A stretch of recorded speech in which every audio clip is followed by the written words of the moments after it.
Brickhill last Wednesday. When she arrived home, they ripped the basket containing a handbag from the front of a scooter, damaging the ignition and rendering it unusable. Police say the group are all young black men aged between 13 and 18. They were wearing hoods and one was riding a bicycle. A major road in Milton Keynes will be resurfaced after a section of loose road sliced through the bottom of a bus, injuring an elderly passenger. The incident happened last weekend when an Arriva bus was turning into Lower 9th Street. Our reporter Paul Scoynes has been at the scene. As you look out to the road, you see these huge concrete blocks, and what I can see from just going and standing on one of them is you can see that they're very loose indeed, and they actually move quite a degree when you stand on them. And there's a number of these slabs which do the same, and every time a bus goes over these slabs they move, sometimes fairly violently as well. I haven't seen any come out of their moorings, although this is what appears to have happened just a week ago. The support staff who provide basic care to patients in NHS hospitals, residential homes and in the community should receive a minimum standard of training before being allowed to work unsupervised, according to an independent review. In the wake of failures of care at Stafford Hospital, the Sunday Times journalist Camilla Cavendish was asked to look at the role of healthcare assistants. She found some performed tasks such as washing, dressing and feeding patients, while more highly skilled hospital carers took blood and did other tasks usually done by nurses or doctors. The government's preparing to give MPs more details about the proposed privatisation of Royal Mail. The business is likely to be listed for £2.5 billion with shares available to staff, investment institutions and members of the public. The Communication Workers Union says the sale will badly affect the company's workforce. Sport, in England take on Australia in the 5-match Ashes Test Series, which starts later at Trent Bridge. Yorkshire batsman Joe Root's been promoted up the order and will open the batting in place of Nick Compton, who's been dropped. The weather, cloudy and cooler than of late, with a top temperature of 21 degrees Celsius, that's 70 Fahrenheit. Get the latest news and sport online at bbc.co.uk/3 counties. Now, while the bus story is very serious, and we will be looking at that in just a few minutes, I, for one, would certainly like to hear more news reports that feature political reporter Paul Scoynes bouncing up and down on rocks. He's very good at it. Isn't he just?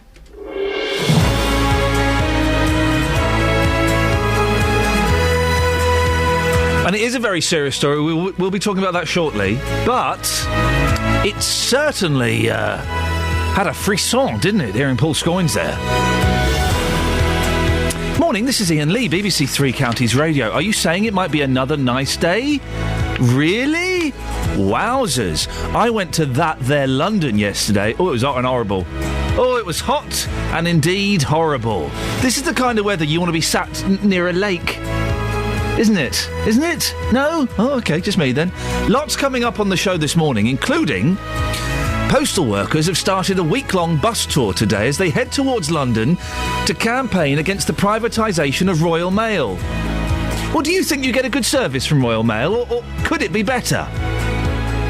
A disabled woman has been verbally abused and robbed on her way home from Bedford town centre. She had to endure 40 minutes of abuse, which ended in the gang damaging her scooter. Well, is hatred towards disabled people more common than we think? And the Simon Pegg film World's End, which was filmed in Letchworth, has its premiere tonight in London's Leicester Square. That there, London! Well, we'll be talking about that and more. I wimped out. Lots of ways to get in touch. We've got the internet and everything today. Facebook.com/BBC3CR. Texts 81333. Start your text 3CR. Or give me a phone call, please. 08459 455 555. Across beds, hearts and bucks. This is BBC Three Counties Radio. Now, this is an incredible story. A major road in Milton Keynes will be resurfaced after a section of loose road, just get this for a second, sliced through the bottom of a bus, injuring an elderly passenger. Some road sliced through the bottom of a bus and injured an elderly passenger. Well, chair of the Milton Keynes Bus Users Group, Peter Ballantyne, says he's been complaining about this road for over a year. He met with Arriva, the bus company involved, and MK Council yesterday, and today he joins me. Good morning, Peter. Yes, good morning. I'm struggling to get my head around exactly what happened. Can you explain to us in simple terms what did happen? Yes, I mean, the buses in Milton Keynes have to come round what we call a dogleg, which is round by Debenhams. They then turn up into a road called Lower 9th Street and then traverse down Midsummer Boulevard to go through the centre. as this bus was coming around from Avery Boulevard, what is called a channel divider, it's like a large slab of concrete, which is where the tarmac ends and the edge of the road is, lifted up and went straight through the floor of one of the buses traversing over. Now, we'd been complaining about how loose these had become over the last 18 months. It went straight through the floor of the bus? It went through the floor of the bus. It pierced the whole chassis bottom and came up through into the bus. And you've seen the photos of this damage, have you, Peter? I have, yes, and, they're quite shocking. And it injured an elderly passenger. What do we know about the injuries? Well, as I say, as far as I'm understanding, it was 2 broken ankles and some damage to the leg of the lady, and she was a 60-year-old pensioner. She broke her ankles? Yes. I mean, it came through with such force. Of course. Yes. I find this absolutely incredible. You always think that you're comparatively safe on a bus. I use the bus all the time. I love it. But for a piece of concrete to come through and break her ankles, yes. What happened to the Peter? I'm assuming she was rushed to hospital immediately. She was taken to hospital, and obviously there was chaos with the buses all behind, all being held up. But I can report that after a very good meeting yesterday with senior transport officials, immediate remedial work is going to occur. So that's going to start today, is it? As far as I understand, what they're going to do is they're going to remove all of these loose channel dividers, that's what they're called, yeah, and tarmac over. But they have to do a legal notice, which takes about 6 to 8 weeks, and then they'll tarmac the whole area. How long ago did you first recognise that this road was potentially dangerous? Well, part of the design of the roads... Peter, are you on a landline? Yes, I am. Could you do me a favour? Could you just give your handset a little knock on the table beside you? You're right. Because the line's a little bit fuzzy. Well, it sounds fine this end. OK, well... OK. This is the... I've given it a radio edit. Brilliant. There we go, that's better. Excellent, thank you. The design of the area is that at the top of the Lower 9th Street there are a load of cobbles, which was part of the urban design that was agreed many years ago. They've been breaking up for some time, so we'd also been complaining about how these had been breaking up, and what had been happening is they'd just been patched. So it was a general comment about the experience of a bus user going through the centre was not exactly the most comfortable.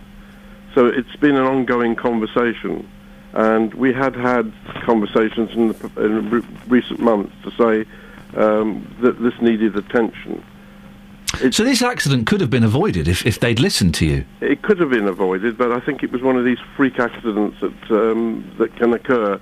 Oh. No one really knows why it happened, because the bus wasn't exactly travelling fast or racing around the corner or anything like that. It was just one of those freak moments. How is the woman now, Peter? As far as I'm understanding, she's improving. Right.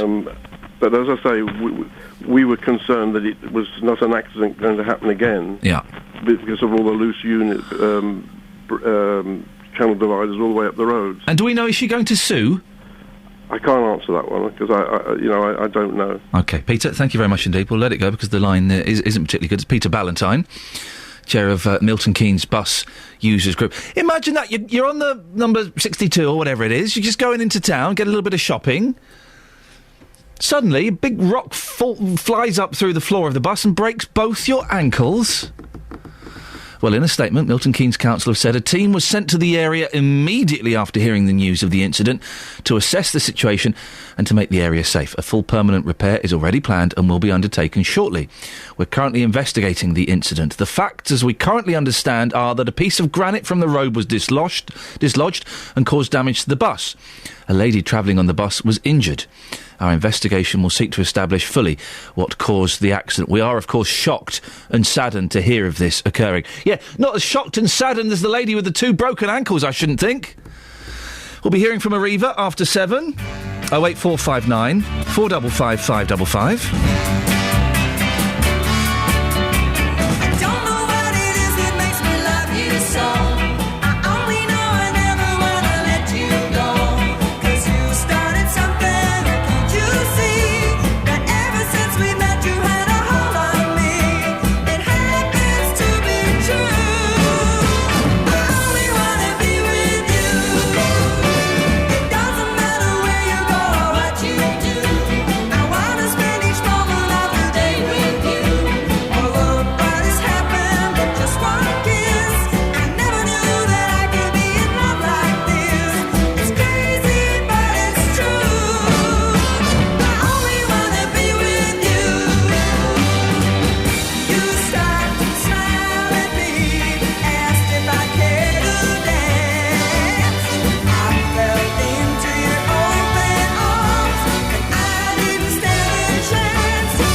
Yeah, that's right. Dusty Springfield. I like a bit of Dusty Springfield.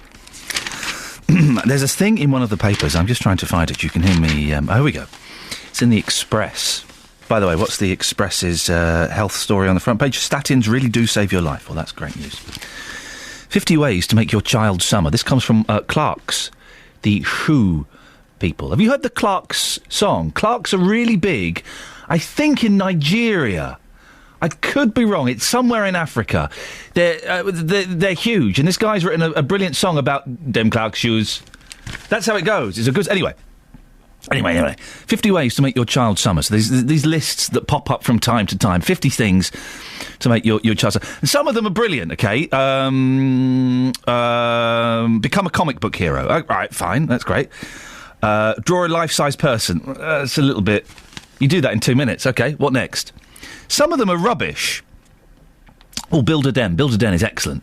Kids don't build enough dens these days. We're always building dens at home. We build them indoors with sheets and things. We're lucky enough that we also got a nice garden with there's a den in the garden. Anyway, some of them are rubbish. Make a kite. Well, that's not going to work.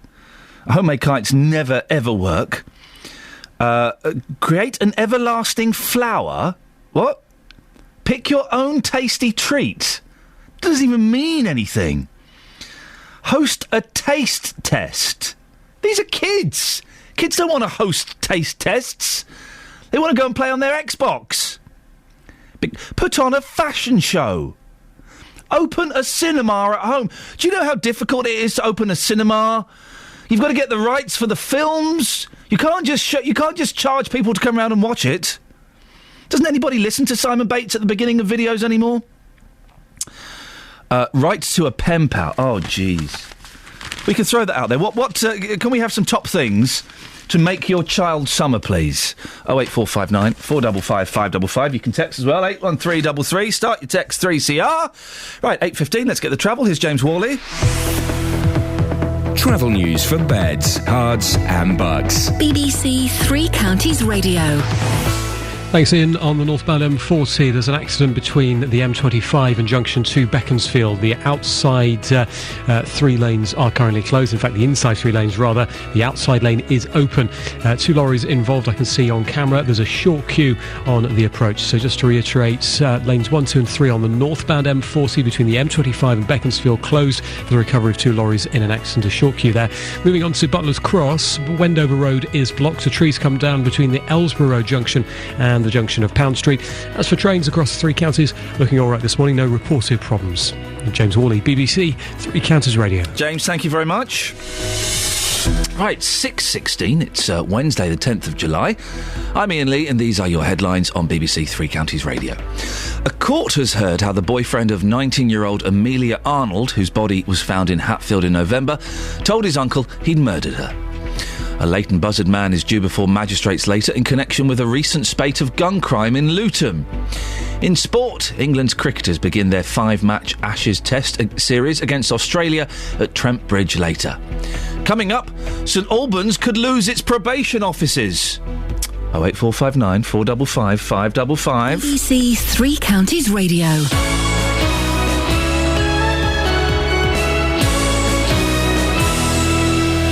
It's a test of skill. Oh, well, what a climactic finish to another remarkable test match. It's a test of teamwork, a test of stamina, a test of pride. We call it the Ashes.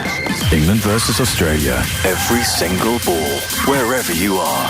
Home of the Ashes on the radio is Test Match Special. The Ashes starts this morning from 11. Full live coverage across the BBC and ball-by-ball commentary on 5 Live Sports Extra and BBC Radio 4 Longway. Go to bbc.co.uk/cricket to find out more. I'm OK, thanks, but cheers for the offer. 08459 455 555 is the phone number if you want to give us a call. Top tips for things to do with the kids in summer. I'm not convinced by this list. Host a taste test? How on earth do children know what a taste test is? I can't even get them to eat normal things, let alone have a little bit of, I don't know, a crab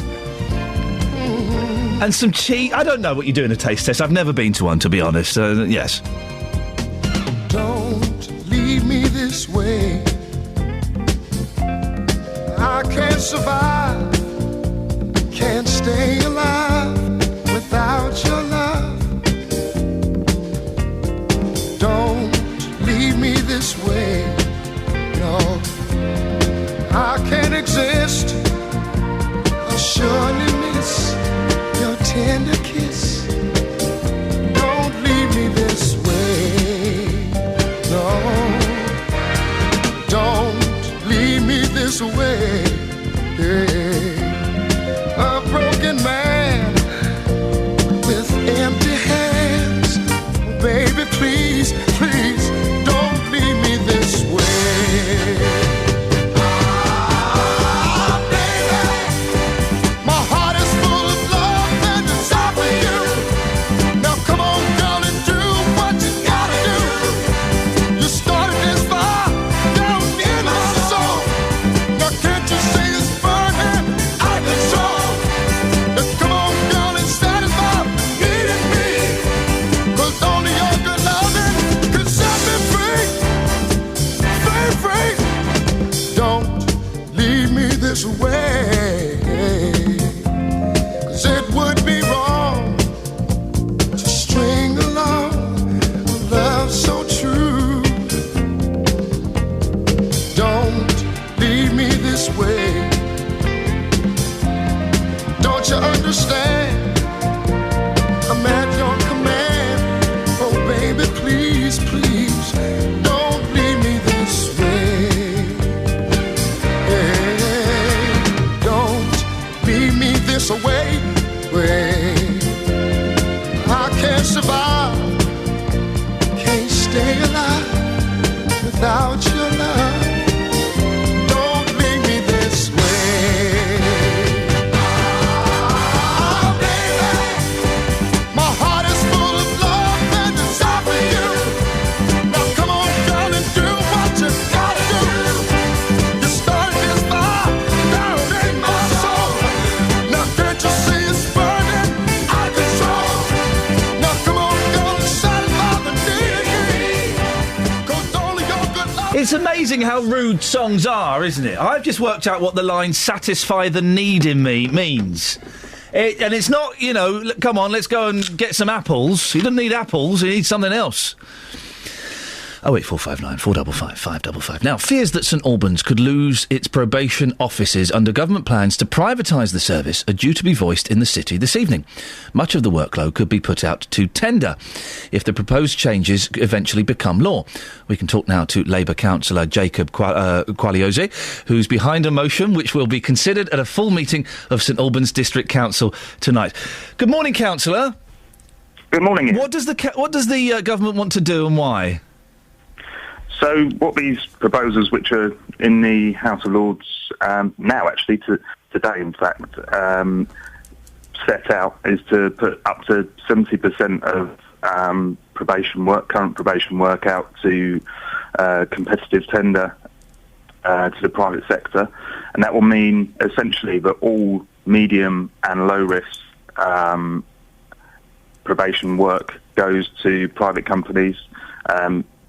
In real terms, what that's going to mean is two large providers who are probably known to your listeners, the names anyway, will run our probation service. And I think there's a real debate to be had among the public, which isn't being had at the moment, about whether we want a probation service run for profit or one run for public good.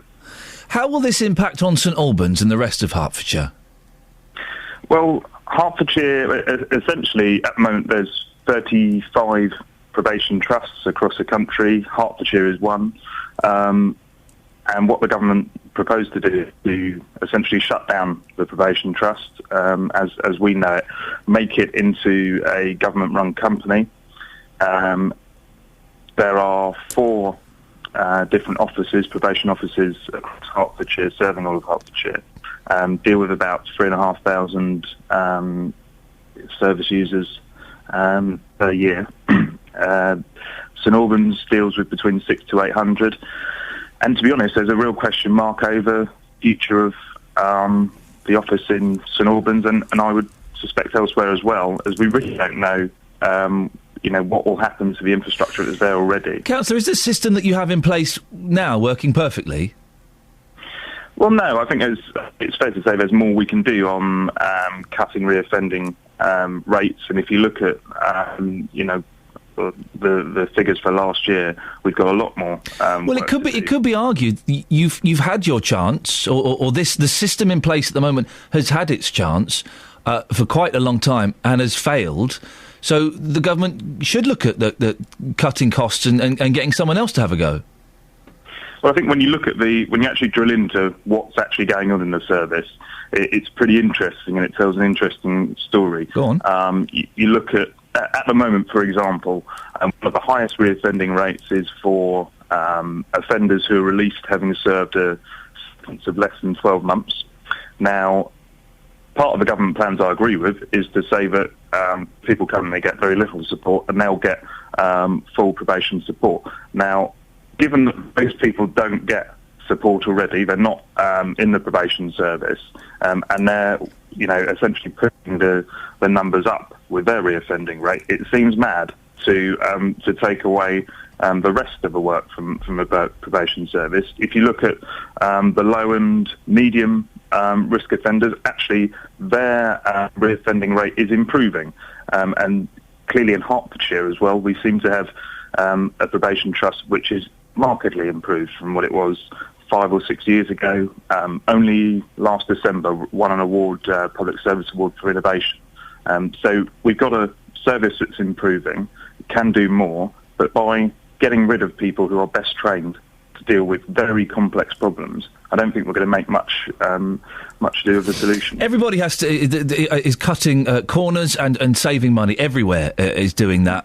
And if private companies can be more financially efficient, and we have to look into that, don't we? Yeah, I mean, this isn't, there's a moral or an ethical question about whether we want private companies to run something which is, to me, seems like a public good, like probation. But there is also a question about whether this actually works. And actually, if you look, but it's not been working the way it's at the moment, has it? Like I say, there's more we can do to make it run more efficiently. But why haven't you done those? Why haven't you done those things before? Well, this is a service that's improving. You cannot say that this isn't improving. We're going to bring more service users into the system now. Those people on being released having served sentences of less than 12 months, and take away more experienced people to deal with them.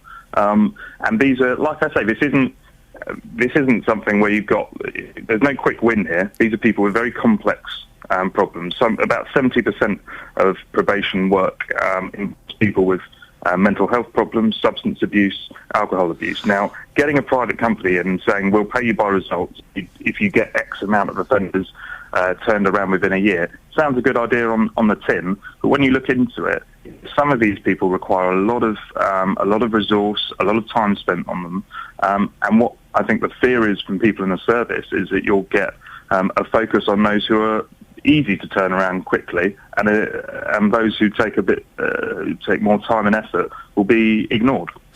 Are you worried, Jacob, that crime will go up in places like St Albans if these changes come into effect?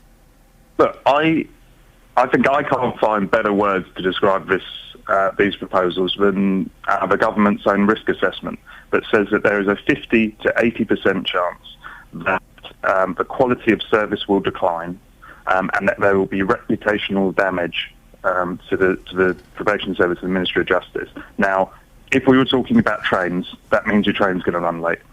If we were talking about private utility companies, that means your energy bills might go up. When we're talking about probation, that means public safety, that means reoffending rates going up. Jacob, thank you very much for your time. That's Councillor Jacob Quagliosi, Labour councillor, who's worried about the potential changes to the probation service. 08459 455 555. If you want to have your say on that, you can go to Facebook as well, facebook.com/BBC3CR. Have I mentioned the podcast? Oh, yes, we had no, I will do. This show has a podcast now. You can find it by going to BBC website and downloading it from the podcast page there. Or if you're familiar with iTunes, if you type in Iain Lee, IAINLEE, and BBC into iTunes, it pops up.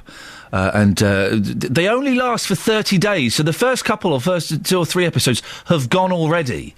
I think they're about 4 or 5 episodes up a time, so go and get them. And in the most recent one, you can hear Barry from Watford flirting with Nanny Eileen.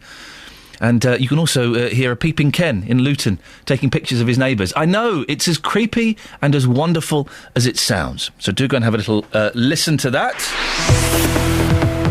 Travel news for beds, cards and bugs. BBC Three Counties Radio. Still problems on the M40 this morning. Northbound, 3 lanes are closed off for recovery work after an accident with 2 lorries involved in the early hours. This is between junction 1A at the M25 and 2 at Beaconsfield, and traffic is looking slow.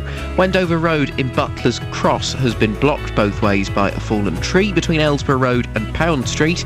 On the M25, traffic at the moment is moving quite well. No delays through the roadworks section as yet between junction 25 and 23. Hitchin Road in Luton, you have resurfacing work ongoing. It's near the junction with the A505. And then in Dunstable, Pointers Road is closed. They're doing major reconstruction works. It is shut off between the A505 at the Pointers Road roundabout and Wheatfield Road at the Woodside Industrial Estate. That means you have to divert down the A505, Boscombe Road and Ports Avenue. Adam Glynn, BBC Three Counties Radio. Thank you, Adam. Coming up to 6:30, let's get the latest news and sport now. Here's Catherine Boyle. Across beds, hearts and bugs. This is BBC Three Counties Radio.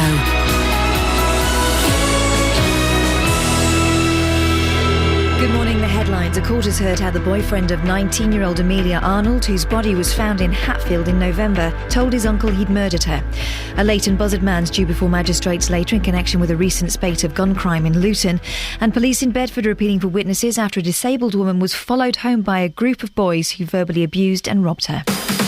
Three Counties Sports. BBC Three Counties Radio. After all the talking, England finally begin their Ashes campaign at Trent Bridge this morning, looking to win their 3rd straight series against Australia. Our cricket correspondent Jonathan Agnew looks ahead. It was 34 years ago in 1989 that England were last favourites to win the Ashes. Then an Australian team dubbed in the British press as the worst ever to visit these shores won 4-0. Although England are strong favourites and have a good team, it's not a great one, suggesting a clean sweep is highly unlikely. Conditions, though, might suit them. This Trent Bridge pitch is starting as dry as any I can remember here, bringing Graham Swan into play early and assisting reverse swing for which James Anderson is renowned. If this groundsman has prepared a dry pitch, others probably will too, which will challenge Australia's weaknesses, the calibre of their batting and the lack of a quality spinner. Mark Cavendish will look to put a dramatic day at the Tour de France behind him when the 11th stage gets underway later today. Marcel Kittel claimed victory yesterday, but Cavendish was in the spotlight after being forced to deny he was responsible for colliding with Dutch rider Tom Villiers at the end of the stage, despite the pair appearing to touch elbows. The sprinter's been cleared of any wrongdoing in the crash, and a testy Cavendish protested his innocence to reporters after the race. I touched with him, but the road's bearing left. I know you're trying to get on Mark Cavendish, a really bad sprinter again.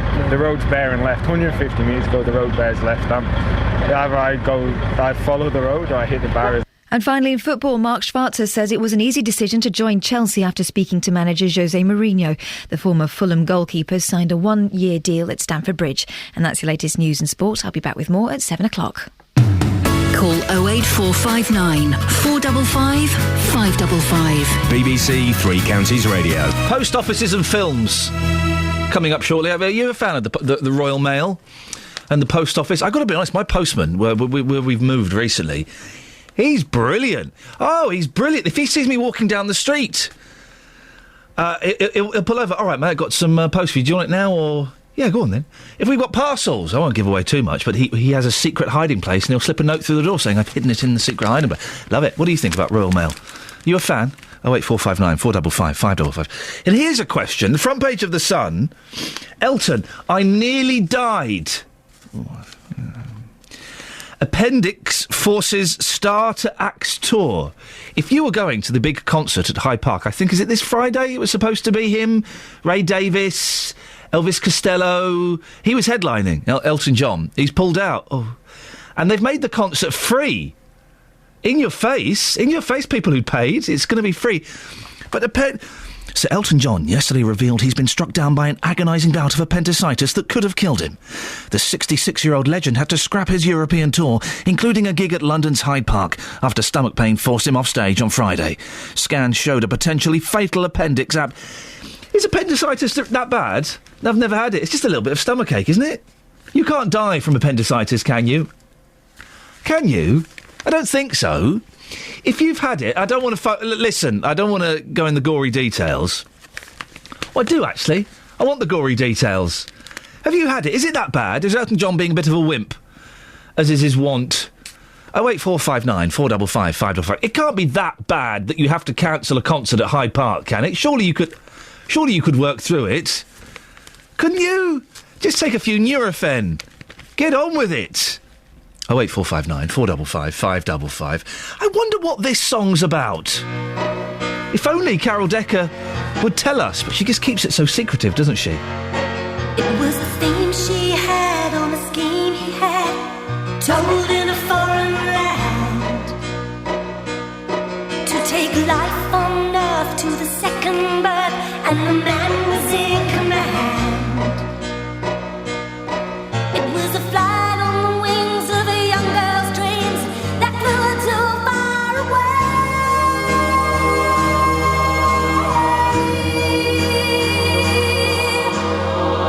Don't push too far, your dreams are China in your hand. Don't wish too hard because they may come true, and you can't help them. You don't know what you might have set upon yourself.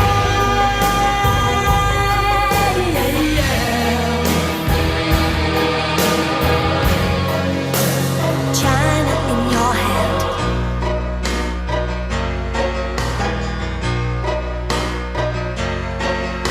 Come from greed, never born of the sea, took life from a barren land. Oh, eyes wide, like a child in the form of man. A prophecy for a fantasy, the curse of a living mind.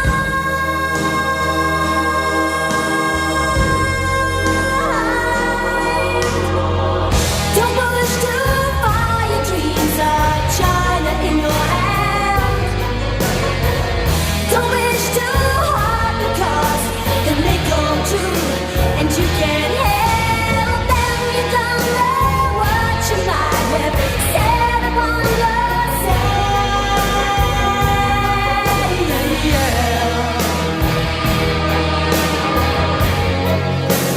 China in your hand. Oh, your hand. Your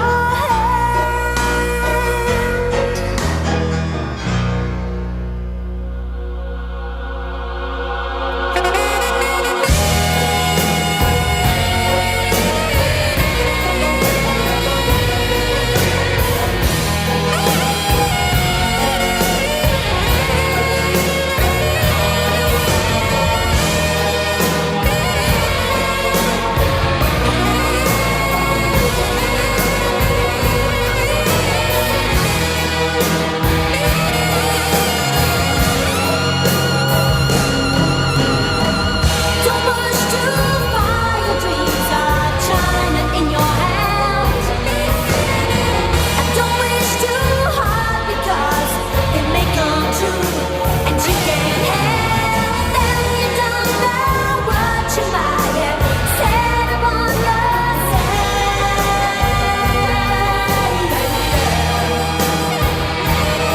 But you shouldn't push too hard. Don't push too hard. Apparently it's about the fragility of... Don't wish too hard because they may come true. Morning, this is Iain Lee, BBC Three Counties Radio. Elton John pulled out of Hyde Park because of his appendix. Front page of The Sun, Elton, I nearly died. It's just a stomachache, man. For goodness sakes. Dave's in Luton. Is Elton John being a wimp, David? He's not, mate. What, sorry? He's not. You don't know. You don't want to have it. I don't want to have anything, but who knows? No, especially appendix. You just say an appendix there. It just seems it's a little sore throat or something. Well, it's in your stomach. Yeah, it's the most dangerous thing you can have in your body. What? Tell me more, Dave. What's your story? I nearly died at the age of 12 because the doctor said I'd been eating crab apples for stomach pains. 2 days later, I was at the Luton Children's Annex fighting for my life because it all burst inside me. Oh! For peritonitis. Yeah, I don't know what that is, but it's a word. So, what, do they go in and rip your appendix out? Yeah, because it on the end of the appendix, if it bursts, it goes all into your body, and it's called peritonitis. Appendix is such a nice word, isn't it? It's the thing you get at the back of a book. Yeah, but it's not not peritonitis. No. And I lay dangerously ill for a month, and they had to drain it all out of you. Oh, my. And that is a very, very serious problem. Would you... Appendix. OK, well, Dave, listen, I guess this is the question on everyone's lips. Would you, at the age of 12, been able, with that appendix problem, been able to perform Crocodile Rock at Hyde Park? You were saying about taking what tablet? Yeah, take a couple of Nurofen. No, I took tablets, and the pain was horrific. How he's standing up, I don't know, because the pain was so horrific. Yeah. You just crouch over. He can't sing. Let's not get personal, Dave. Let's just stick to the medical issue. Yeah. So you're saying that Elton John would not still be standing? He shouldn't be. No. Well, again, let's not get personal, Dave. No. Oh, okay. It's a very serious thing if it's not rectified. Here's the thing. I remember a child at school with the wonderful name of Orlando Kelly. What a great name. And he had his appendix taken out at the age of 10. Right? Yeah. And I remember, Dave, in the way that kids are wont, I remember being very, very jealous of Orlando Kelly having his appendix taken out. In fact, appendix, they might as well take it out from the birth. It's like your tonsils. They're no good, and this is what the medical people are saying. Then why have we got it then? Well, it goes from from an ape, from the years and years ago. Same as your tonsils, they're not worth it in your body, nor is your appendix, and other things in your body are not worth it to be there. And they're saying about when you're a baby to take them out, save the National Health Service money. That's the best. That's the best thing. Let's cut open babies and take their tonsils and appendix out. Yeah, let's do it. Because they're nothing inside your body. Dave, thank you. The campaign starts here on BBC Three Counties Radio. I want all newborn babies to have their appendix and tonsils ripped out of them at birth, thereby saving the National Health Service a lot of money. 08459 455 555. How could you disagree? Hey, there's a new film coming out called The World's End. Simon Pegg, Nick Frost, who I'm big fans of. It was filmed in Letchworth. It premieres in London tonight. Simon Pegg's film features many places, including the Colonnade pub. Well, our reporter, Gareth Lloyd, met Paul Ward, who runs it, and asked why he thought his pub was chosen as one of the locations. I'm imagining they're looking to try and go for the more traditional style rather than the modern flashing lights, shiny things. And obviously that's what we very much go for here, is the traditional old-fashioned feel of the place. The idea is they're supposed to be a group of friends reuniting after 20 years apart, doing an epic pub crawl that they used to do back in their younger days, and then reconvening at the pub that they call The World's End, the fabled last pub of the trek, and then all it says at the end is it's the least of their worries. Do you know how they chose this pub? Were they walking around one day and... as I understand it, they were deliberately going for the more old-fashioned towns. I'm not sure if they were scouting for external locations to start with, and they just decided to pop into the pubs whilst they're here. But I know they went into the other pubs in town and popped in, and obviously has fitted more with what they wanted for the films. Well, I'm joined now by Tom Brindley, who's portfolio holder for planning and enterprise at North Herts District Council. Good morning, Tom. Good morning, Ian. What impact will this have on the people of Letchworth, do you think? Well, it's great for Letchworth, and it brought a real buzz to the town when it was filmed there, and I think that most of the outside scenes things were filmed in Letchworth, which became Newton Haven for the filming. And there are some great pubs in Letchworth. It's pity there aren't as many pubs as there are in the film, unfortunately. Letchworth doesn't have the 12 pubs that are there, but what it has done is great. It really was good to see production team were great. They spent lots of money in the local economy and boosted it. And it really shows Letchworth was in a rather interesting light. Do you think that it might attract... Because I know that the Simon Pegg's films have a big cult following, and people get very obsessed with them. Do you think it might attract people to Letchworth to come and investigate? We certainly hope so, and we welcome them. They will have great fun, of course, finding locations, because Letchworth doesn't have the 12 pubs, they had to redress some other buildings. So when you look at a bank and you look at a pub in the film and you think, that's the same place. Hang on a second. Film's lying to people. This will never do, Tom. Oh, of course not. But we will like to use our imagination a little bit. Did you get to meet Simon Pegg or Nick Frost or any of the team? I didn't get to meet Simon or Nick there. I saw the filming going on. Of course, kept well back, but they made great time there, and they spent a lot of time in the area there, and did a rather good session, I think, at the local cinema, where Simon and Nick did come along and answer questions from locals. So they really engaged with it. The film premieres in London tonight. Have you been invited to the premiere, Tom? I have not been invited to the premiere. I can't even get on to the general release in Letchworth on the 19th of July, completely sold out. Oh. Now putting on a second screening. All 500 tickets went straight away. Wow, fantastic. Well, that's great news. Tom, listen, thank you very much indeed. Tom Brindley, portfolio holder for planning and enterprise at North Herts District Council. I've seen Simon Pegg's bare buttocks about 2 foot away from my face. I know, it's true. We used to use the same gym, and I have the ability to say hello to him as I worked with him years and years ago. Picture the scene. I was hosting a show. My co-host was Holly Willoughby, and one of my minions was Simon Pegg. Another one was Jordan. I know that wasn't quite so exciting. 08459 455 555 is the telephone number if you want to give us a call. Travel news for beds, cards and bugs. BBC Three Counties Radio. On the northbound M40, there are still 3 lanes closed while an accident is recovered. It was 2 lorries involved between the M25, so junction 1A of the motorway there, and Beaconsfield at junction 2. Happened about 2:30 this morning, and it's lanes 1, 2 and 3 that are still shut while they continue with the recovery work. Traffic just about getting past in lane 4, but very slowly. Wendover Road at Butler's Cross is currently blocked by a fallen tree. This is between Aylesborough Road and Pound Street, and traffic building on the M25. It's heavy already going into the roadworks section past Enfield, slow again from the M1 at junction 21 round to Kings Langley at junction 20, and from Maple Cross down to the M40 junction 17 to 16. On the trains, no reported problems. On the tubes, everything running well. Adam Glynn, BBC Three Counties Radio. Thank you very much, Adam. 6:45. It's Wednesday, the 10th of July. I'm Iain Lee. These are your headlines on BBC Three Counties Radio. A court has heard how the boyfriend of 19-year-old Amelia Arnold, whose body was found in Hatfield in November, told his uncle he'd murdered her. Jack Wall has admitted manslaughter.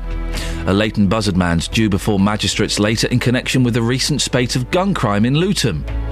In sport, England face Australia in the first Ashes test at Trent Bridge this morning, with captain Alistair Cook playing down talk of his side being overwhelming favourites. Coming up, Royal Mail could be privatised. What do you think could be done to improve the Royal Mail? You satisfied with the service, or has it gone down the pan a little bit in the last few years? 08459 455 555. But before that, let's get the weather. Here's Wendy Horrell. Beds, Herts and Bucks weather. BBC Three Counties Radio. Hello, good morning. Well, we have a pretty decent day out there at the moment. Absolutely beautiful conditions. Temperatures of 12 degrees at Luton at the moment. And as we go through the day, we are going to hang on to a lot of sunshine. However, we will see a little bit more cloud in the sky thanks to a cold front coming through. That's not really going to bring us any rain, barely bringing us any cloud really, but it will introduce a little bit more of it as we go through the afternoon. So temperatures will probably peak in the middle part of the day. I think there's a good chance that we'll be sort of the mid-20s before that cloud arrives, and then it will sort of level off throughout the rest of the afternoon and towards the evening. Overnight tonight, we actually get quite a lot of sea mist and low cloud rolling in as far as our part of the world, actually. So we'll start the day tomorrow on a little bit of a grey note, and temperatures will be down to 11 or 12 degrees Celsius.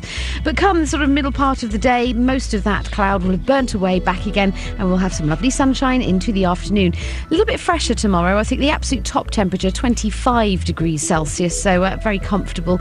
And then for Friday, it starts to warm up again. There will be another cloudy start, but as we go through Saturday, well, hot, dry and sunny, and we could be approaching 30 degrees in temperature once again, the closer you get towards London.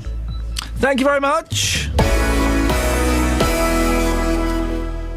If you've got a problem with a company, a council or an organisation, there's one man you should come and speak to. You've got a problem with a mattress, I gather. Tell me all about it without naming any company name. Jonathan Vernon Smith. Well, every time she tried to book, the trip was cancelled because of adverse weather. The JVS show fights for your rights and tackles your consumer problems. Said send the receipt off and you'll get the cheque in the post. If you need our help, I went to speak to the man that runs this golf club. Email jvsshow@bbc.co.uk. I'm just very pleased that you've got the money. And we could do the same for you. Thanks ever so much, Jonathan. The JVS show on BBC Three Counties Radio.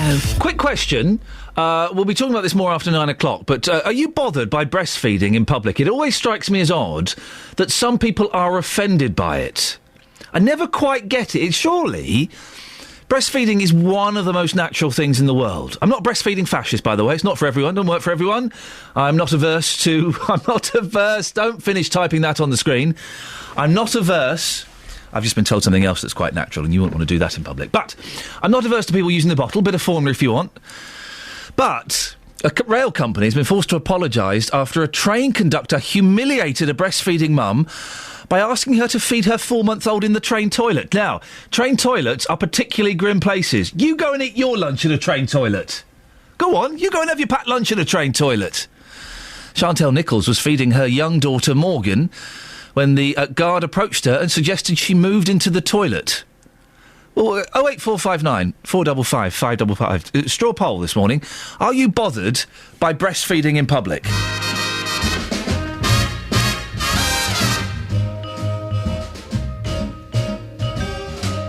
You make me feel so young. You make me feel so spring has sprung. And every time I see you grin, I'm such a happy individual. The moment that you speak, I wanna go play hide and seek. I wanna go and bounce the moon just like a toy balloon. You and I are just like a couple of tots running across a meadow, picking up lots of forget-me-nots. You make me feel so young. You make me feel there are songs to be sung, bells to be rung, and a wonderful fling to be flung.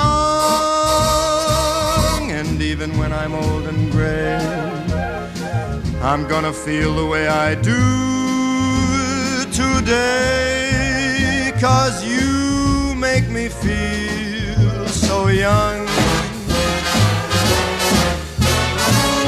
You make me feel so young. You make me feel so spring has sprung. And every time I see you grin, I'm such a happy individual. The moment that you speak, I wanna go and play hide and seek. I wanna go and bounce the moon just like a toy balloon. You and I are just like a couple of tots running across a meadow, picking up lots of forget-me-nots. You make me feel so young. You make me feel there are songs to be sung, bells to be rung, wonderful fling to be flung. And even when I'm old and gray, I'm gonna feel the way I do today, 'cause you make me feel so young. Kelly Betts, the young member of our team, just said to me, why haven't we got no one like this no more? And I said, we have two. Michael Bublé and Robbie Williams. Two classic crooners in the classic style. Now, this morning, I'm asking you whether you think privatising the Royal Mail is a good idea. Later today, it's expected that the Business Minister will announce its privatisation. The Communication Workers Union says the sale will be bad for the Postal Service and for the working conditions for the company's 150,000 employees. In a moment, we'll hear from the union, but first, our reporter Barry Caffrey got the reaction from people in Luton about whether they thought privatising the Royal Mail was a good idea. Personally, I'm in favour of nationalised industries, not privatised. It's an institution, and I wouldn't see any benefit from it being privatised other than job losses perhaps and prices going up.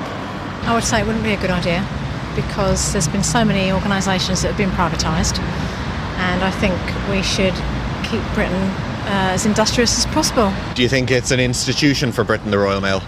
I think it's actually almost like the NHS. It's something that's recognisable as Britain, really, and I think it's a really good service. Personally, I think that privatisation of anything is not very good. What happens is it makes the rich people more rich and the poor people poorer. Well, Paul Moffat is the Eastern Regional Secretary of the Communication Workers Union. Joins me now. Morning, Paul. Good morning. If it is announced later that the Royal Mail is to be privatised, what will you do? Well, for us, I mean, there's a couple of big issues. I mean, you've just heard what the public have said in Luton. I mean, the service, as far as we're concerned, if it's privatised, would be severely put at risk by a privatised Royal Mail. There'd be no assurances that it will operate in the way it does, delivering to the public and delivering a universal service. And obviously, private companies would be allowed to cherry-pick services, and for in the east and across other parts of the rural UK, we'd be left isolated, as with other examples of privatisation with East Coast trains and the bus services. What we've said to Michael Fallon is we've urged him to think again on privatisation of Royal Mail and consider a new approach to secure the future of the company. Well, what new approach is there? 'Cause it's not making much money, it's losing money, it's kind of dying on its backside. What suggestions would you have? Well, it's not actually. It's actually turned a profit, and this is the ironic thing about it. I mean, we personally believe that the Conservative government is more of an ideology than a business proposition. It does make money, and it can make money. We're not talking about an ongoing letters industry. There's big business out there with packets and parcels and other IT growth and other media growth. So there's lots of different ways that we can modernise the business, and we've worked with Royal Mail for some time to modernise the business, but despite this, the government is still ploughing ahead with the privatisation. So we urge them to consider different ways for the company to access other capital, whereas Royal Mail is now still got its hands tied behind its back to reinvest in itself and look at other capital because of the regulator. We're looking at more innovative business structures that would align the interests of the company to the customers and the workforce.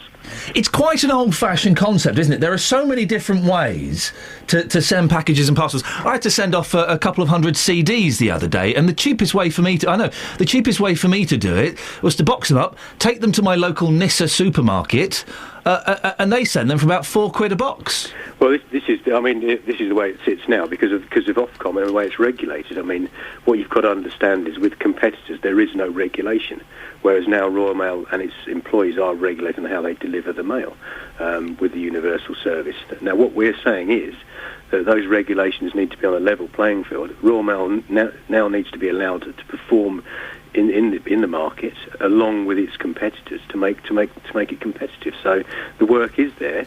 The actual opportunities are there, but they're just not being allowed because of this drive to privatise it, to compete properly. But wouldn't privatisation be more efficient and more cost-effective? No, not really. I mean, as I said earlier, you know, we can modernise the business. There are alternative ways of working. It is cost effective now. I mean, to be perfectly fair, who is going to deliver to the rurals? Who is going to deliver to some of the outlying towns within the eastern region alone? The competitor won't, or they will at a price, or they'll bring in a zonal pricing, which is going to increase the charge for everything across the piece. Paul, thank you very much indeed. That's Paul Moffat. He's the Eastern Regional Secretary of the Communication Workers Union. We did ask Royal Mail for comment. They told us they would not be providing any interviews until after the announcement is made. What do you think? Privatise it? I think it's a tough one. The Royal Mail has some excellent things. It also has some really bad things. I remember a few years ago, 4 years ago, sending about 300 quid's worth of computer games with super safe delivery, the one where you get the grey sticker, the one where it's guaranteed delivery before 1 o'clock the next day. Well, someone at Royal Mail had it. Someone had it all. They nicked the games. I was stuffed. And it took me 6 weeks to get my money back because the Royal Mail refused to pay up until I pulled the... Well, I work on a radio station. I will come and have words with you about this.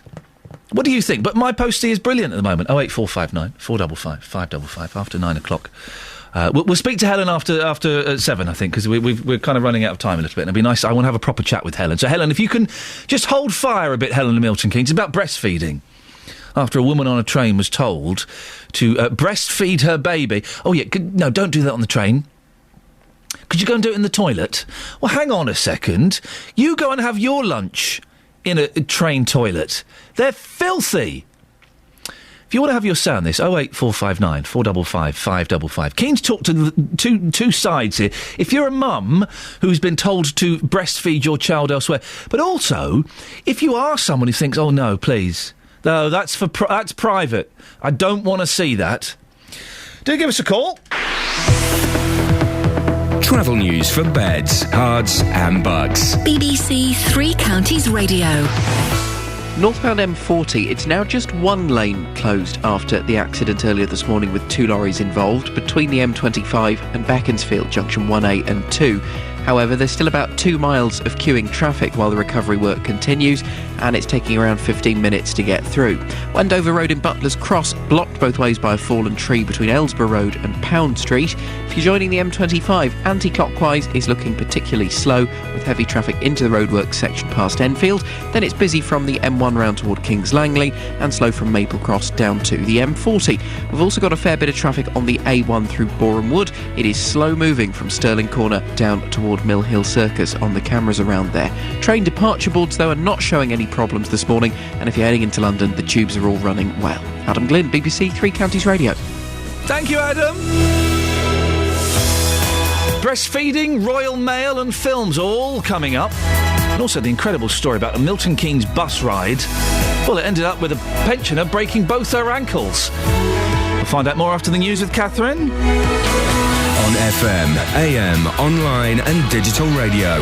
This is BBC Three Counties Radio.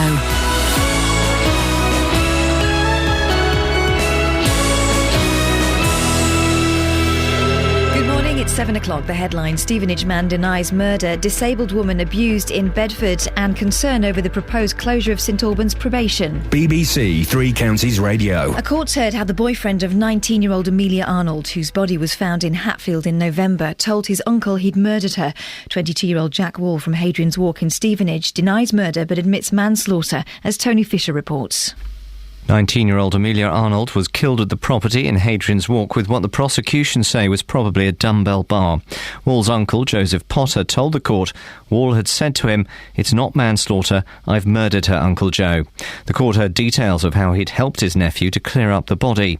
42-year-old Potter from Bletchley has pleaded guilty to assisting an offender and is currently in custody. The case continues. A man's due before Luton magistrates later in connection with a recent spate of gun crime in the town. 30-year-old Trevor Mulligan from Oakley Green in Leighton Buzzard is charged with possession of ammunition when being a prohibited person and possession of cannabis. A disabled woman's been verbally abused and robbed on her way home from Bedford Town Centre. 5 teenagers followed the 45-year-old mobility scooter user for the entire 40-minute journey to Brickhill last Wednesday. When she arrived home, they ripped the basket containing her handbag from the front of her scooter, damaging the ignition and rendering it unusable. Police say the group were all young black men, aged between 13 and 18. They were all wearing hoods. One was riding a bike. The potential closure of the probation service's St Albans base could endanger public safety, according to one local councillor. Labour's Jacob Cagliozzi will raise the move, proposed in line with government plans to privatise the service, at a meeting of St Albans District Council tonight. He believes putting such work out to tender is a big mistake. If we were talking about trains, that means your train's going to run late. If we were talking about private utility companies, that means your energy bills might go up. When we're talking about probation, that means public safety, and that means reoffending rates going up. The government will give details of plans to privatise Royal Mail, with the sell-off taking place within months. The flotation will value the business at about £2.5 billion. People will be able to buy shares on a special internet site or via a stockbroker, but there won't be a big advertising campaign. It's hoped that privatising Royal Mail will help modernise its working practices. An independent review set up in the wake of the Stafford Hospital scandal has criticised the lack of minimum training standards for support staff working in the NHS or social care. The report, commissioned by the government, says assistants shouldn't be able to work unsupervised before they're qualified. In sport, it's the first day of the Ashes test against Australia at Trent Bridge, with England captain Alistair Cook playing down talk of his side being the overwhelming favourite. He's told the BBC it's going to be one hell of a battle. The weather, cloudy and cooler than of late, with a top temperature of 21 degrees Celsius, that's 70 degrees Fahrenheit. Get the latest news and sport online at bbc.co.uk/heavy breather. Oh, can you hear me breathing? A bit, yes. When I do that? Yeah, just a bit. Oh. It's all right, though, yeah? It's unsettling. But that's okay. Is it ever okay? Unsettling? Yes. Oh.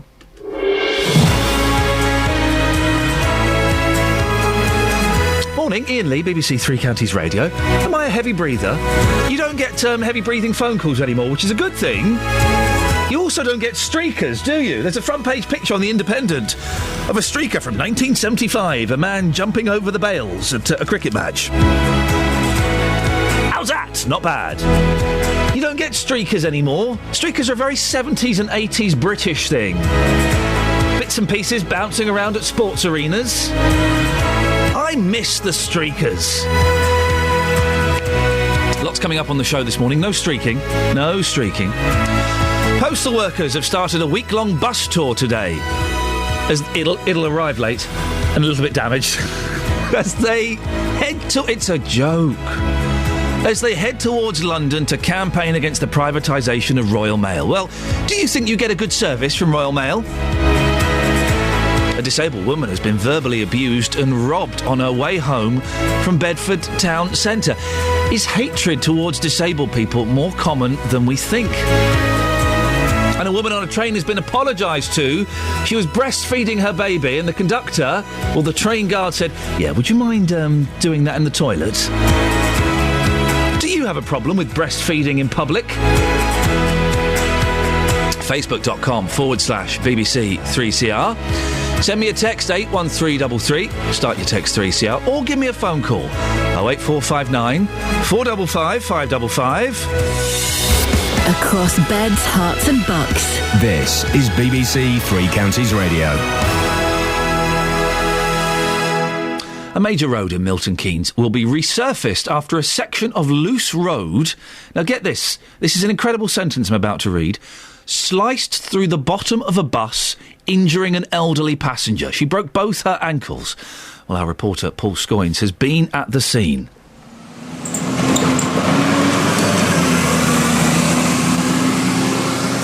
It's another bus going past the bus stops here on Midsummer Boulevard. As you look out from the main shopping building, I can see the point across from me and Midsummer Place to my right, and the buses pass in both directions on this road where I'm standing.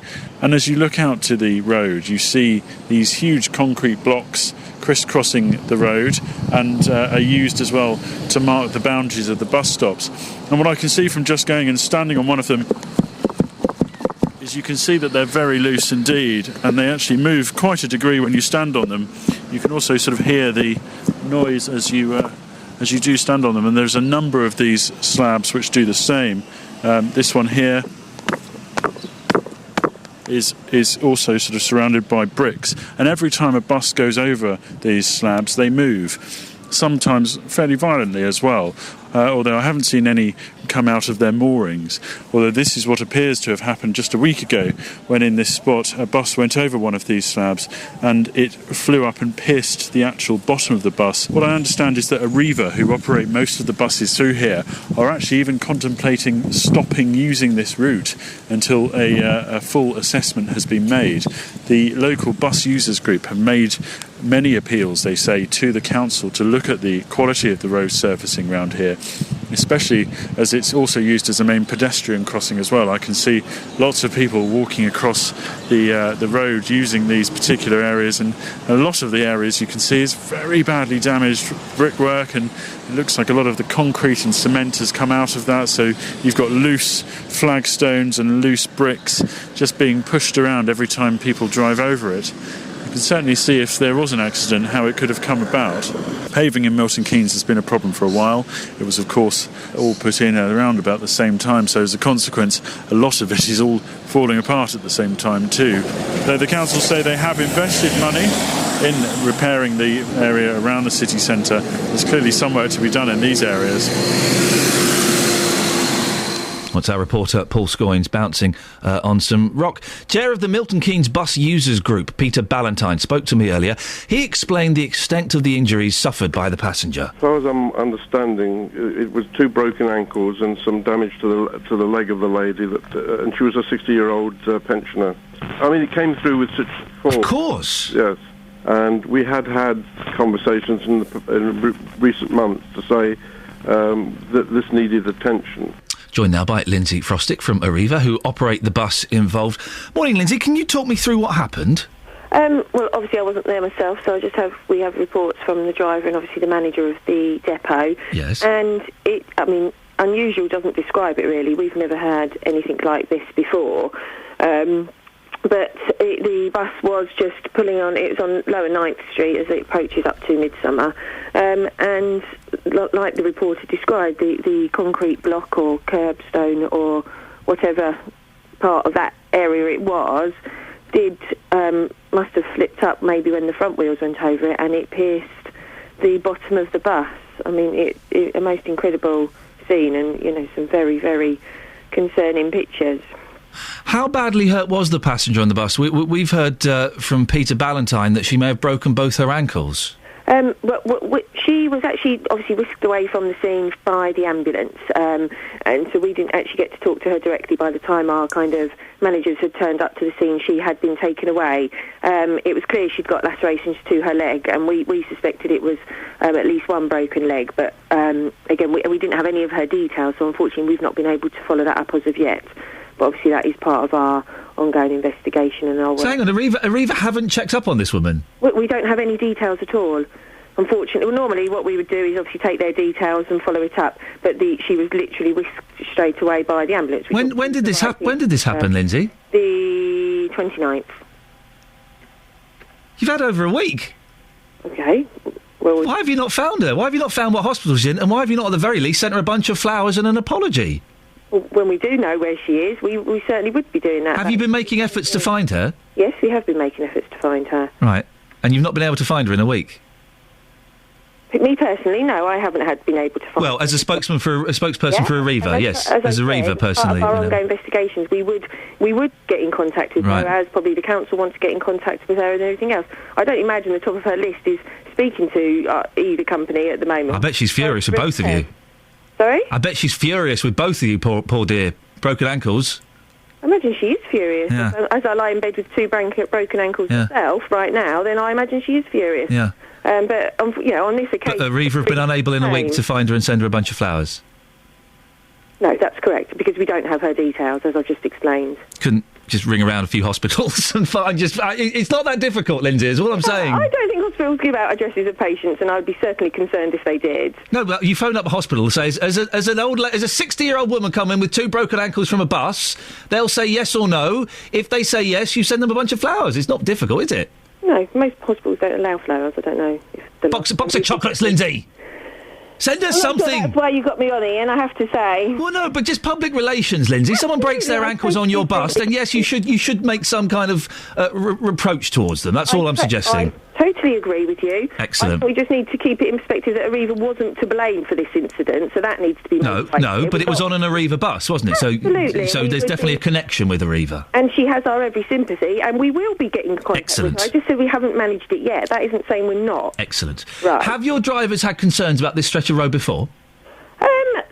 There's been the odd note, and I think especially in bad weather and things like that. But, I mean, we certainly have had an issue where we might have to pull out of it or anything like that. We actually had a meeting yesterday Our risk manager, a representative from our depot, and somebody from Milton Keynes Council went out to inspect the area, and I was hoping to have that report this morning, but unfortunately it hasn't come through because obviously it's quite early. And so obviously that will hopefully give a follow-up plan for the council to take some action. Are you confident, Lindsay, that areas that are still loose, like your reporter suggested? Yeah. Are you confident the council will put it right as soon as possible? Well, I would certainly hope so. I mean, obviously, if there's things that can injure people, that's something they have to do. Yeah, I mean, we work very closely with the council where we find things which could be potential problems, and that they generally respond very well. How did you break your ankles? I was walking the dog up at Warden Hills. Oh dear! Did you trip? You broke your ankles walking the dog? Well, I fell over in a hole. Oh dear! Oh, well, listen, get well soon. Oh, thank you. Find that woman. Send her some chocolates. Did you send me some flowers? Well, no, I haven't got your address, Lindsay. I can't find your address. Oh, but you do have my phone number. No, I've lost it, Lindsay. Thank you very much. Lindsay Frostick is a good sport and fiery as always, which is why I like having her on in the morning. It's Lindsay Frostick from Arriva. Milton Keynes Council have said a full permanent repair is already planned and will be undertaken shortly. We are currently investigating the incident. Our investigation will seek to establish fully what caused the incident. Well, I'll be speaking to the Cabinet Member for Transport and Highways at Milton Keynes Council after 8. Call 08459 455 555. BBC Three Counties Radio. This kind of story pops up every now and then. A rail company has been forced to apologise after a train conductor humiliated a breastfeeding mum by asking her to feed her 4-month-old in the train toilet. Well, are you bothered by breastfeeding in public? 08459 455 555. Helen's in Milton Keynes. Morning, Helen. Morning. What do you think about what happened? Oh, please, what's the matter with them?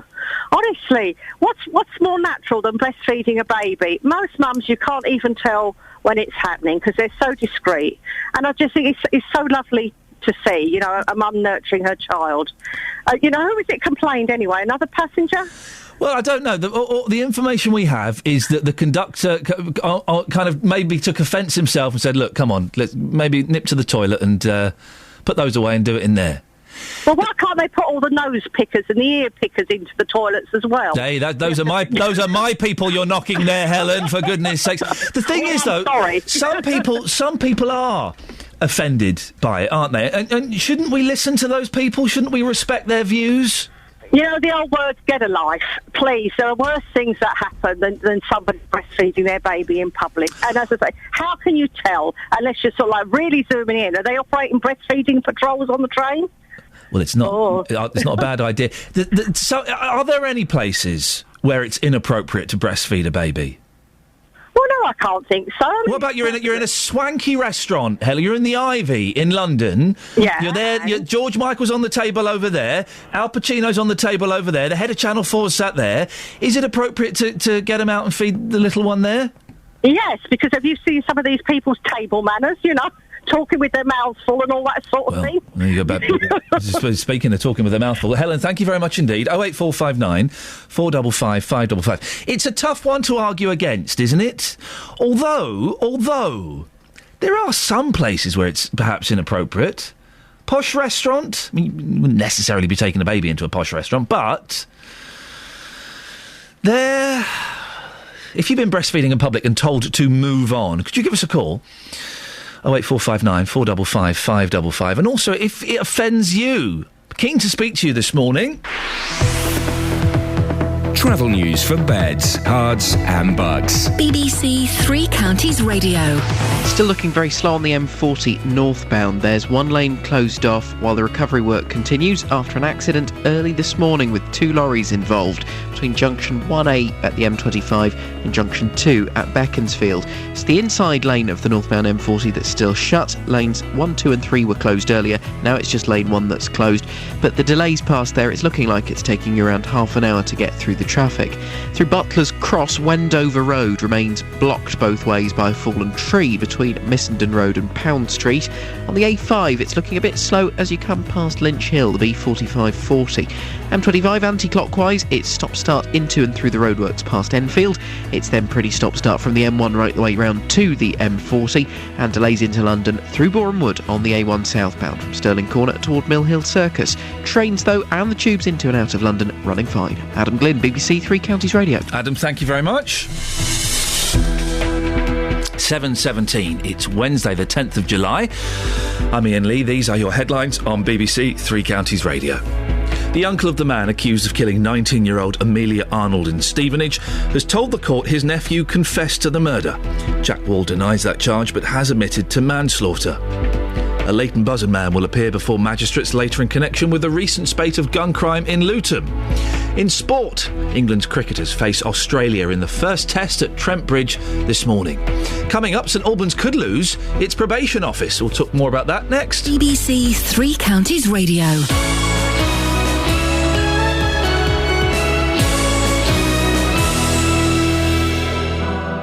BBC Three Counties Radio. Your local stories. I have a friend who runs a hairdresser's and one of her members of staff is stealing the takings. So what would the advice from the police be? We'll find out, Sally. Your local life. Yesterday we were talking about the problem of shoplifting. So what can you do if you have staff who, to put it adequately, are a bit light-fingered? Your local radio station. The one thing which seems to actually solve the problem for them, they all said, was, I put in CCTV cameras. This is BBC Three Counties Radio. Fears that St Albans could lose its probation offices under government plans to privatise the service are due to be voiced in the city this evening. Much of the workload could be put out to tender if the proposed changes eventually become law. Earlier we heard from Labour councillor Jacob Kalioxi, who's raising the issue at a meeting of St Albans District Council tonight. He's very concerned about what's being proposed. I think I can't find better words to describe these proposals than the government's own risk assessment that says that there is a 50 to 80% chance that the quality of service will decline and that there will be reputational damage to the probation service and the Ministry of Justice. Now, if we were talking about trains, that means your train's going to run late. If we were talking about private utility companies, that means your energy bills might go up. When we're talking about probation, that means public safety, and that means reoffending rates going up. We're joined now by Gordon Jackson, a probation officer from St Albans, also a branch officer for the National Association of Probation Officers, and Councillor Anthony Rowlands is the Liberal Democrat group leader on St Albans District Council. Good morning to both of you. Good morning, Ian. Gordon, we'll start with you. What are your concerns over what the government is planning to do? Well, I think the first concern is that probation is being excluded from competing in this planned privatisation. So the current probation service, which is, you could say, the experts in the field, have been excluded from government from competing in the process. Will there be job losses, do you think? Well, I think with any privatisation, whether it happens in public sector or whether it's subcontracting within somewhere like Sainsbury's, there's always a drive to cut down costs. And with that, you would anticipate that there would certainly be a reduction in wages, if not job losses. Explain what happens at the St Albans probationary offices. Well, first of all, I have to say, I don't actually work in the St Albans office. I'm a branch officer for NAPO that covers the St Albans area. So what you typically have is around 600 or so clients who have been given either an order by a court, a criminal court, or are released on licence from prison. So you've got about, in Hertfordshire, there's something like 3,000 people at any one time being supervised by the probation service in the St Albans office, which is only one of 4 offices serving the county, which isn't many in itself. We'll be serving about a quarter of those. You've been out, Gordon, gathering support from local residents. Is there much support in the community? Well, there's a number of things that we've been doing as NAPO, the Association for Probation Staff. Locally in St Albans, we've been gathering a petition for the local council, which is what, Jacob and the Labour group have tabled a motion which has come about through our campaigning on the streets. But separate to that, we've been doing a petition to the council. There's also been an e-petition, and there's also been a paper petition to the House of Commons, and Anne Main MP for St Albans will be receiving that petition tomorrow at Westminster. Gordon, you mentioned there might be job losses or there might be wage cuts, but how will it affect the community? Do you think that this will reduce the number of reoffenders or increase it? Well, I think the first thing to say is we don't actually know what the government's plan is. So I can't tell you, and I don't think the Minister of Justice, Chris Grayling, could actually tell you whether there's actually going to be an office in St Albans if these plans go ahead. Councillor Anthony Rowlands, Liberal Democrat group leader, St Albans District Council. Are you worried about the future of the probationary offices in St Albans? I am concerned that there is a good system in place for offenders when they are being released from jail. And I don't think anybody would pretend, and I've seen comments from your Labour councillor who spoke earlier saying that he thought the system needed to be improved. There are better ways of providing the service that have been provided in the past, and there are organisations, both in the voluntary sector, the community sector and the private sector, that I think could achieve more. And it's odd, this. I mean, there's a bit of an irony attached to the campaign, and I pay tribute to the work that Gordon does, and to, of course, Gordon's members do outstanding work. But is the service as effective as it should be when we've got stubbornly high reoffending rates? And remember, the bill, let's remember, this is a bill called the Offender Rehabilitation Bill. Reoffending rates are too high. We've got to look for other ways. And ironically, of course, a lot of the measures that are in this bill come out of the Offender Management Act of 2007, which was introduced by a Labour government. So are you confident, Anthony? Are you other service providers who might play a part? Anthony, are you confident then that this bill would reduce reoffending? What I'm confident of, having read through, having heard about the campaign and then looked at the motion and looked into the issue, what I'm confident about is that the bill that's going through is actually tackling head-on the issue of how you help and support people who have been in prison for less than 12 months, which have the highest reoffending rates, and therefore are, in many cases, people who are going to cause offence and damage to members of the public. They have the highest reoffending rate. Until now, precious little, if nothing, has been done to support them. They got 47 quid when they went through the gate. But then why not get the existing probation teams, Anthony, who have the training to implement that instead of tendering out to private companies? Well, that is the council of always doing the same thing the same way. Given that we've had this higher reoffending rate, surely it's sensible. The Labour government seemed to think it was sensible in 2007 to start looking at other ways of opening up the delivery service.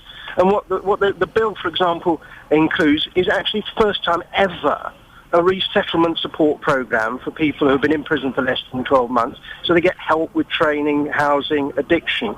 Surely that's sensible, bearing in mind the way that that people. Well, let's ask Gordon. Gordon, the reoffending rates are too high, and these changes are sensible.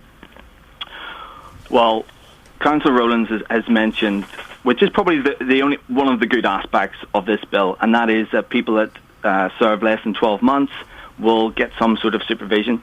But I don't think anybody can lay the responsibility of that not happening up until now at the probation store. That's to do with government, that's to do with legislators, and we as a society haven't said that we've wanted that. So I don't think probation can be held responsible for it not happening, given that there's no legislation. Regarding offending rates and reoffending rates, I mean, this is kind of the issue that's always going on about what reduces offending and how to get people on the straight and narrow. I think what I see is that every person brings a story about what brought them to crime. Now, some people may be career criminals that really want to profit from crime. Most people fall into crime through not being able to solve some sort of life issue, relationship issue. And what's being missed here is that people think that simply by giving somebody a house or simply by giving someone a drug rehabilitation treatment plan will solve the problem.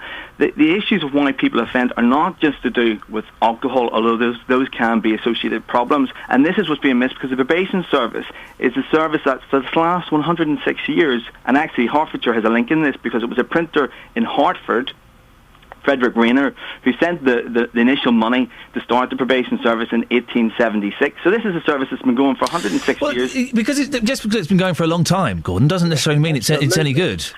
Yes, but if we look at reoffending rates, they're never going to be what we want. Currently, it's about 55% of people that come out of prison reoffend within 2 years. For people on probation, it's around about the 50% mark. Now, those rates, in my time over the past 20 years, those rates fluctuate here and there. But the idea that this bill did originate in 2007. But if these changes, Gordon, can reduce that reoffending rate, that's got to be a good thing, isn't it? Yeah, but what evidence do we have that they are. We don't even know what the plan is in this.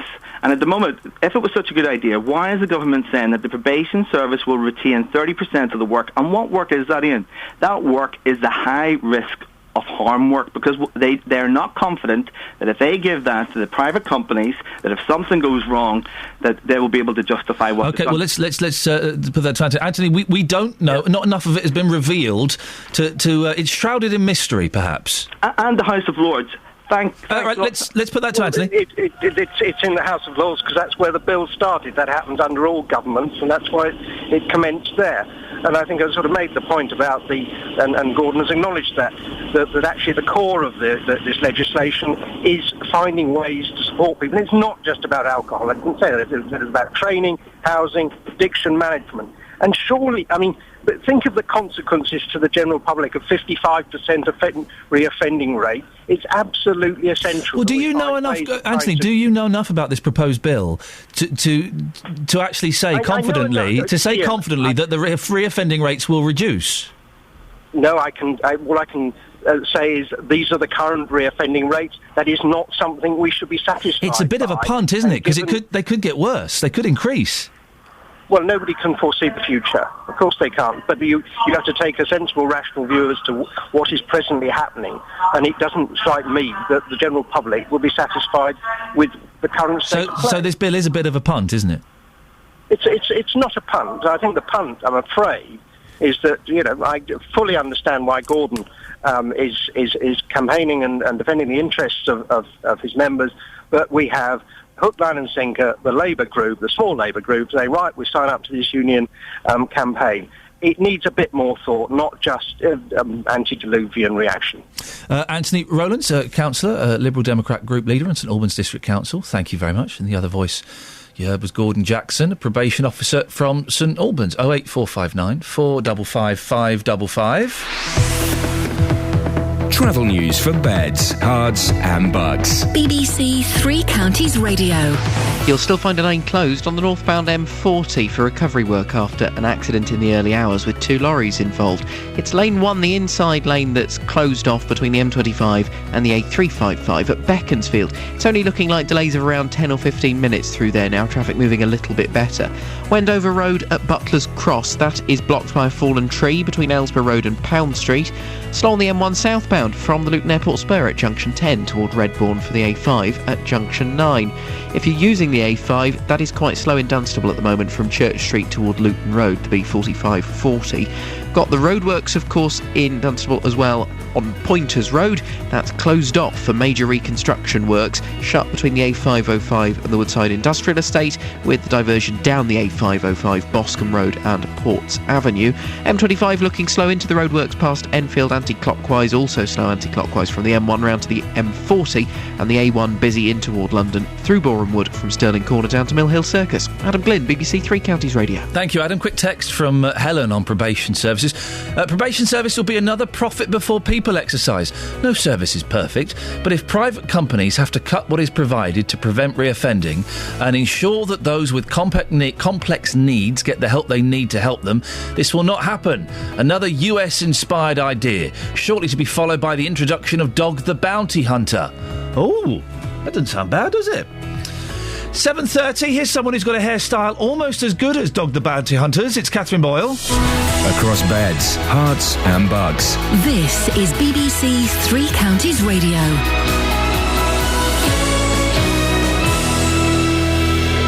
Good morning. The headlines. The uncle of the man accused of killing 19-year-old Amelia Arnold in Stevenage has told the court his nephew confessed to the murder. Jack Wall denies that charge but has admitted to manslaughter. A Leighton Buzzard man will appear before magistrates later in connection with a recent spate of gun crime in Luton. And police in Bedford are looking for a group of teenagers who verbally abused and robbed a disabled woman on a mobility scooter. Three Counties Sports. BBC Three Counties Radio. England face Australia in the first Ashes test at Trent Bridge this morning. England captain Alistair Cook has played down talk of his side being overwhelming favourites. And former fast bowler Steve Harmison is also warning the Aussies won't be a pushover. They're not. Is he undercooked? Is he undercooked? Has he bowled enough? They've all been here a hell of a long time, but they've all enjoyed success at some point in the last sort of 6 or 7 weeks to think, right, we're ready to take England on. Mark Cavendish will look to put a dramatic day at the Tour de France behind him when the 11th stage gets underway later today. Marcel Kittel claimed victory yesterday, but Cavendish was in the spotlight after being forced to deny he was responsible for colliding with Dutch rider Tom Velers at the end of the stage, despite the pair appearing to touch elbows. The sprinter has been cleared of any wrongdoing. Better news for Britain's Chris Froome, though. He came through the accident unscathed and remains the overall race leader. Today was a great day for us, just staying out of trouble again, staying at the front. But I'm really looking forward to tomorrow. So that was one of the objectives today, was just try and save the legs as much as possible and stay out of the wind. And looking at tomorrow's time trial, that's potentially a really big, important day for the general classification. In football, Mark Schwarzer says it was an easy decision to join Chelsea after speaking to manager Jose Mourinho. The former Fulham keeper has signed a one-year deal at Stamford Bridge. And motorsport's governing bodies announced a ban on media and other non-essential personnel in the Formula One pit lane after a cameraman was struck by a loose wheel during Sunday's German Grand Prix. And that's your latest news and sport. I'll be back with more at 8 o'clock. There was a story, wasn't there, the other day about kids learning, they need to learn their times tables, and there was also mentioned they need to learn poetry. Yes. They don't know poetry. I'm going to do half of a famous poem, and I want to see if you can finish it. Okay? Oh, go on then. Okay? And I know you're cultured, so you should get this. My dad paid me to learn poetry. That's why I'm cultured. He did what? He gave me a £5 for learning Tiger, Tiger, burning bright in the forest of the night. A £5? Uh-huh. Okay. So well worth it. See if you know this one. There's tuppence riding on this. Keep out of the black and in the red. Failing that, just stay in bed. Oh, nothing in this game for two in a bed. It's the bullseye poem. Don't you know nothing? Apparently not. Across beds, hearts and bucks. This is Iain Lee. BBC Three Counties Radio. Should have done it in the voice. Keep out the black and in the red. Nothing in this game for two in a bed. It's a bullseye poem. Everyone knows the bullseye poem. I thought Catherine would, as she's dead. Morning, this is Iain Lee, BBC Three Counties Radio, 08459 455 555. Breastfeeding and the post office. You can give us a call on all of those things and indeed more. The reason we're talking about breastfeeding is a story, excuse me, that pops up every now and then. Someone complains about someone breastfeeding in public. This time it's Chantel Nichols, who was feeding her young daughter, Morgan. Katie Hopkins wouldn't like that name, I suspect. On a train, and the train conductor humiliated her by asking her to feed the 4-month-old in the train toilet. Well, are you bothered by breastfeeding in public? If you've does it disgust you? It does disgust a lot of people. I'm suggesting probably older people. 08459 455 555. Well, Pippa Wright is Milton Keynes. Is in Milton Keynes, a mum who blogs about parenting and family issues. Morning, Pippa. Good morning, Ian. Are you surprised that we're still getting this kind of story now in 2013? You know, I wish I could say that I wasn't surprised, but I am surprised. But I'm not surprised because people don't like anything that they can pretend to take offence at.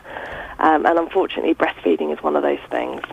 We do still. I mean, you see breastfeeding kind of everywhere these days, and I do hear tuts.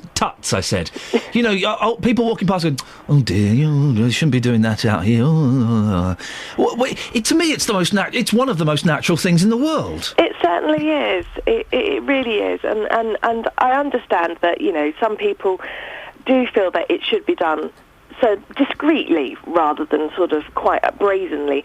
But I don't think I've ever noticed a woman sort of breastfeeding, exposing herself completely.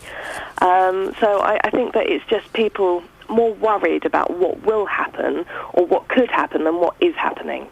Are there some places, Pippa, where perhaps it is inappropriate to breastfeed? I don't know. I don't think so. A swanky restaurant? I don't think I'd take a child to a swanky restaurant, though. That's the point. Most places that young mums, a 4-month-old, you're not going to take a 4-month-old to a swanky restaurant. Being on a train, however, that is somewhere that you are going to take them. I think it really does depend on the situation. Obviously, I wouldn't take a child to the theatre, so I wouldn't expect to see a breastfeeding mother sitting in the middle of the opera or something. As a gentleman, the only problem I have with it, Pippa, and this is high class problems, is maintaining eye contact. Not because there's anything sexual about it, but you want to have a look. Of course, you want to have a look. Yeah, it's when you see someone doing something, your first thing is you look to see what they're doing. Yes. And so yes, that's completely normal. And I do remember having several conversations with my father-in-law, for example, where he was trying desperately to look anywhere but at me. Yep. But yeah, he eventually stopped that. I stopped breastfeeding around him, if that makes sense. Yes. Just to make it easier for him. Well, so there's a situation where breastfeeding, in your mind, was inappropriate. Well, no, it was just easier for me not to feed my children. Obviously, they were only small for a few months. Yes. So as they got older and started to wriggle about, it's easier. I used to have something called a breastfeeding apron, which I could put over myself, but my son didn't like that particularly, and so in the end it was just easier to sort of, maybe put a cardigan around yourself, and it doesn't look like you're doing anything other than cuddling the baby then. So yeah, it's something that I can understand that people might be shocked at, but it's not exactly exposing yourself, which you obviously can get in trouble for. Yes, apparently so, and I found that out the hard way. Pippa Wright, thank you very much indeed. 08459 did I just say that? Yes. 08459 455 555 is the phone number. Now, obviously, being the BBC, we're all lefties at the BBC, apparently. Did you read that? All lefties. We're getting lots of people phoning up saying, no, it's fine. Of course it's fine. I would love to speak to you this morning. If you could come on the air and say, no, I think there are some places where it's inappropriate to breastfeed. 08459 455 555. Ken's in Luton. Morning, Ken. Morning, Ian. What do you think about breastfeeding? Well, it's just beyond belief what some people carry on with it. I mean, the old boy that told her off most probably goes and eats his lunch sitting down in the carriage reading The Sun, doesn't he, eh? Eh? He thinks that's what they're for. Ah, yes. Of course, page 3, yes. See, I mean, the only place where I think it's undignified to breastfeed is sitting on the toilet. Don't you reckon? Did your mum do that with you? I don't know. No. She might have put my head first down the toilet. Oh, for goodness sakes, Kenneth. Dearie me. Well, I would hope. Well, saying that, listen, I know some of our listeners, there probably are some mums. When baby's hungry, baby got to feed. Oh, blimey. Would you want to be a baby? Eh? Would I want to be a baby? I'm not... Mind you, they most probably reckon that Katie Price's babies are going to be obese. There we go. OK, thank you very much indeed. He made the joke. They'll never go hungry. There we go. Right, thank you very much. Indeed. We've got... We've got a text on this. Iain, no to breastfeeding in public. I don't see why women think it's acceptable to flop their breast out just because they have a baby attached to it. Well done, train conductor. Who's that from? It's from a woman called Sharon. Well, what do you think? Is it ever inappropriate to breastfeed in public? 08459 455 555 is the telephone number. On Facebook, Helen says, you wouldn't ask an adult to eat their dinner in the toilet, would you? No. April? That was out of order. Most times you really wouldn't know if a babe was being fed or cuddled. I don't quite buy that line. Yes, you do know. You do know, because there's either a bit of flesh or they're wearing a silly top that's got a pocket on for the boob to pop out of. Sheila says, it always amazes me when we see animals feeding their young, we say, men love to see glamour models, yet when a mum of our species feeds her baby, many are appalled. Maybe the gentlemen are appalled because... no, we'll do that in a bit. I'll do the papers now. Maybe the gentlemen are appalled because it desexualises the breast. It removes that kind of sexual imagery of the breast, because it is one of the most unsexual things you can see. Here's a good one from Sarah Jane. I was with a friend who was breastfeeding in Starbucks.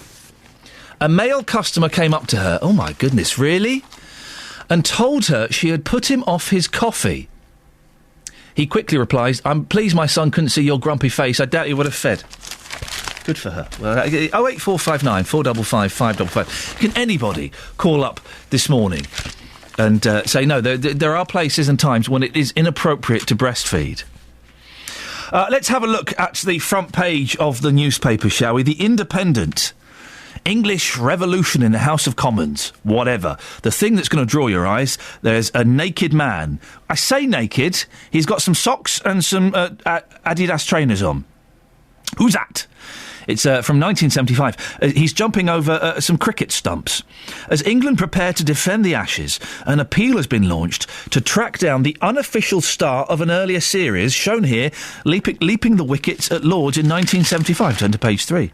Look at this. These are proper streakers. Well, there's an excellent picture as well of the Thomas Walsh and Neil Hannon of the Duckworth-Lewis method, who they write songs about cricket. I don't even like cricket, but their songs are wonderful. Oh, they're looking for him. Thomas Walsh is looking for him. We should get Thomas on the phone and find out more. And there's a proper streaker. You don't get streakers anymore, do you? The Times. Unions to be sidelined if they stall Labour reform. And search for new British tennis chief hits the net. Only 3 days after celebrating one of its finest hours in decades, the shine of British tennis might be expected to gleam as strongly as Andy Murray's Wimbledon trophy. Yet a crisis of leadership is hanging over the body responsible for transforming the victory into lasting success. It's emerged. The Lawn Tennis Association, whose budget, £38 million last year, is intended to hone young talent to emulate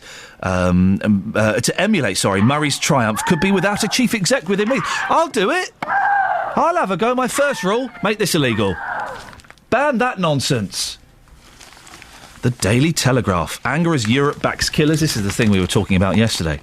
A major revolt against Europe's influence over British affairs was triggered last night after judges in Strasbourg ruled that life means life sentences given to the most heinous criminals breach their human rights. I'll say it now. Let's get out of Europe. They can't tell us what to do to our murderers. They're our murderers. We want to send them up for life. We send them up for life. Out of Europe. There we go. I've been sitting on the fence for years. I've made my mind up. That has made my mind up. No. If we want Bamba and those the other 49 so-and-sos, Stephen Wright, the fellow that hacked up and murdered prostitutes, if we want to say they have to stay in prison for life, then we should be able to say that. It's the first time I've ever had a strong opinion on Europe. I know. In your face, Strasbourg. Yeah, in your face. That's the kind of political debate you get here between 6 and 9 weekdays. BBC Three Counties Radio. The Guardian. G4S faces damages claim over killing of deportee. And Sun tapes trigger new Met inquiry into Murdoch. Detectives are investigating Rupert Murdoch over comments he made in an internal meeting with journalists from The Sun that was secretly recorded. Hang on, who was secretly... Was The Sun secretly recording him? Was there a fake shake there? I missed the fake shake. He was News of the World, wasn't he, the fake shake, I think. Very quickly, Daily Mail. What about the victims' rights? Victims' families reacted with fury last night after European judges ruled serial killers must be given the right to seek parole. Out of Europe. Come on. I had no strong feelings on it yesterday. Now Strasbourg has got right up my nose. Stick your human rights where the sun don't shine, MEPs. Daily Express, statins really do save your life. And The Sun, Elton, I nearly died of appendicitis. He had a bad stomach. For goodness, he's pulled out of the Hyde Park. If you were going to Hyde Park on Friday, are you gutted that Elton John is being gutted? 08459 455 555. Travel news for beds, cards and bugs. BBC Three Counties Radio. On the M40 northbound, one lane's closed for recovery work after an accident early this morning. 2 lorries involved between junction 1A at the M25 and 2 at Beaconsfield. It's still delays of around 10 minutes, and it's the inside lane, lane 1, that's closed while they do the clean-up there. Wendover Road at Butler's Cross remains blocked by a fallen tree. This is between Ellsborough Road and Pound Street. The A1 starting to slow up as you come southbound to the Black Cat roundabout at Roxton. It's looking slow on the approach to the Great Barford bypass. Barnet Way, then into London. This is right the other end of the A1 as you come through Boreham Wood. It's looking slow from Stirling Corner down to Mill Hill Circus with queues on the cameras. The M1 southbound is busy from junction 11 at the A505 toward 10 at Luton Airport. The A5 is looking slow in Dunstable. at the minute as you make your way from Church Street toward Luton Road. It's also looking quite busy in Aylesbury, Tring Road, the A41, slow moving from the Esso roundabout toward the Woodlands roundabout. Then on the M25, it's stop-start into the roadworks past Enfield, and it's busy again anti-clockwise from the M1 right the way round to the M40. Trains and tubes running without problems. Adam Glynn, BBC Three Counties Radio. Thank you very much, Adam. 7:46, Wednesday the 10th of July. I'm Iain Lee. These are your headlines on BBC Three Counties Radio. The uncle of the man accused of killing 19-year-old Amelia Arnold in Stevenage has told the court his nephew confessed to the murder. Jack Wall denies that charge but has admitted to manslaughter. Police in Bedford are looking for a group of teenagers who followed a disabled woman for 40 minutes while verbally abusing her. When she arrived home, they stole her bag. In sport, England face Australia in the first cricket test at Trent Bridge this morning. Captain Alistair Cook says it feels very special to be leading the side for the first time in an Ashes series. 08459 455 555.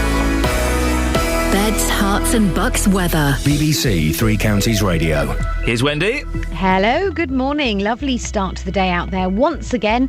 But don't be alarmed, there will be a little bit more cloud around this afternoon. We will see that moving in from the north. It's going to be breaking up as it comes through, so we'll still see some sunny spells. It's going to be dry. Temperatures, I think before the cloud gets here, will be approaching sort of the low 20s, but they might just even out once the cloud sort of passes across. As we go through the evening, I think the cloud will actually clear away for a time and we will have a clear start to the night. And then as we go through it, we're actually going to get some sort of low cloud and sea mist drifting quite far inland. So I think we will wake up to some of that first thing tomorrow morning. Temperatures 11 or 12 degrees Celsius to start with tomorrow. But once the sun's up, about 5 o'clock, we will see that cloud burning back again towards the coast and we will have a lovely sunny afternoon. Temperatures a little bit fresher than previous days. We're talking the low 20s, perhaps as high as 25 for a time in the afternoon. Friday again, bit of a grey start, but a sunny afternoon, and temperatures not doing too badly at all. In fact, by the time we get to Saturday, they will have picked right up again. It's going to be turning very warm or hot over Saturday with lots of dry, sunny weather, and we could be hitting 28, 29 degrees somewhere once again. So this dry, sunny spell continues. Thank you very much.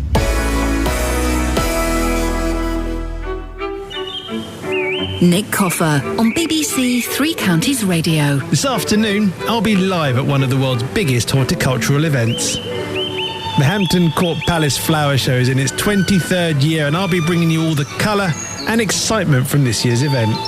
I'll be speaking to exhibitors from across Beds, Herts and Bucks about their blooms and bulbs, and we'll all be learning about the difference between a Lathyrus odoratus and a Sinapis arvensis. Join me live at the Hampton Court Palace Flower Show today from midday here on BBC Three Counties Radio. 08459 455 555 is the telephone number if you want to give me a call. Now, this morning we're asking about the Royal Mail privatising it. Is it a good idea? Well, it's expected to be announced later on today that it will be privatised. It's thought it may be listed for £2.5 billion and shares will be made available to staff. There are concerns from the Communication Workers Union that the decision would adversely affect the postal service and the working conditions for the company's workers. Well, our reporter Barry Caffrey asked people in Luton whether they thought a privatisation of Royal Mail was a good idea. Personally, I'm in favour of nationalised industries, not privatised. It's an institution and I wouldn't see any benefit from it being privatised other than job losses perhaps and prices going up. I would say it wouldn't be a good idea because there's been so many organisations that have been privatised and I think we should keep Britain as industrious as possible. Do you think it's an institution for Britain, the Royal Mail? I think it's actually almost like the NHS. It's something that's recognisable as Britain, really, and I think it's a really good service. Personally, I think that privatisation of anything is not very good. What happens is it makes the rich people more rich and the poor people poorer. Well, joining me now is Dr. Ruth Bender, who is Reader in Corporate Financial Strategy at the Cranfield School of Management in Bedford. Good morning, Ruth. Good morning. Do you think privatisation of Royal Mail is necessary? It's one answer to the problem. I mean, I must admit, as an individual, I agree with your vox pop, but the problem is that the Royal Mail needs money and the government needs money, and privatisation is probably the best answer to that. Are there any other potential options? Well, as far as the government, I can't answer that one. As far as the Royal Mail, there's 4 ways it can get money. It could make a lot more profit. I mean, it's already gone into profit, but it would need a lot more. It could get money from its current owner, the government, which isn't going to happen. It could possibly borrow. The government says it can't borrow because that would count as government borrowing. The Communication Workers Union said, well, hang on, there is a way round this, and it would take an army of lawyers to work out which of those two sides were right. And the other alternative is to get money from a new owner, and a new owner probably means some sort of privatisation. Should people be concerned, do you think? Well, let's pick it apart. The universal service obligation, the idea that we all get mail 6 days a week, is enshrined in law, which is good. On the other hand, laws can be changed.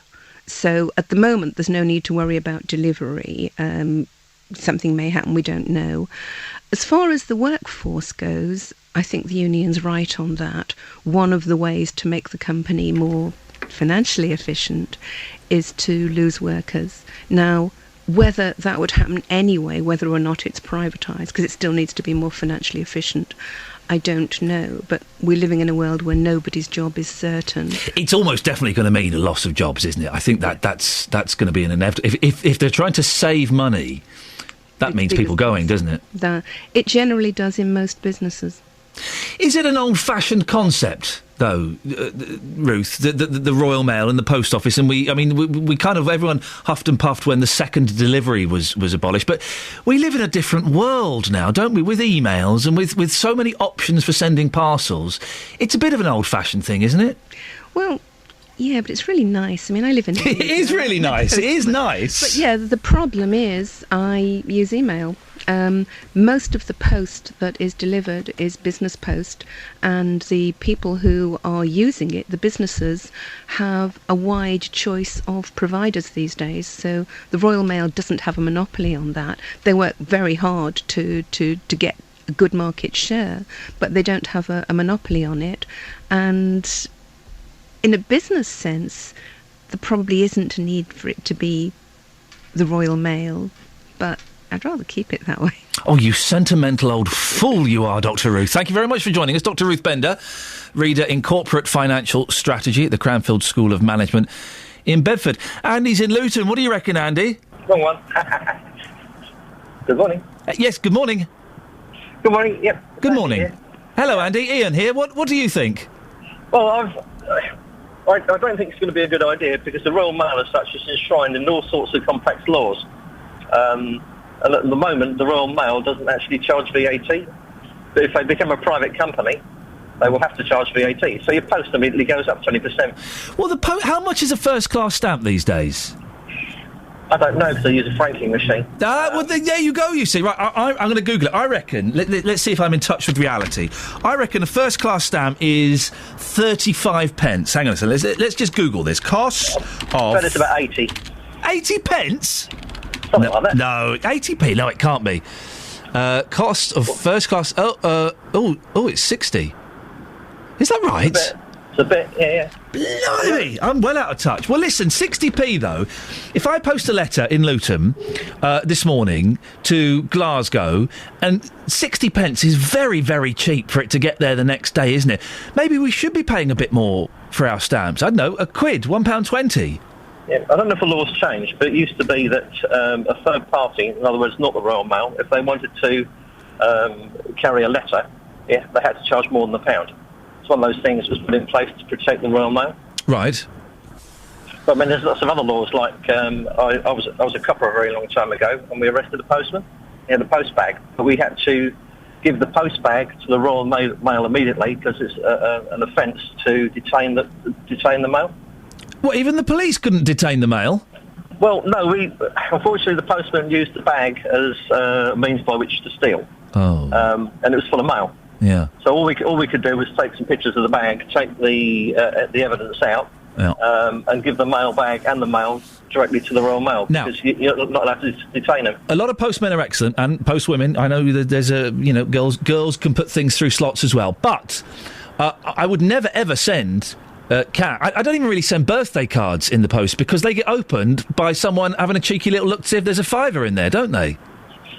I wouldn't like to speculate on that. And Andy, look, he once a copper, always a copper. We've all had that, haven't we? Birthday cards arrive and the envelopes open a little bit. We've all had that.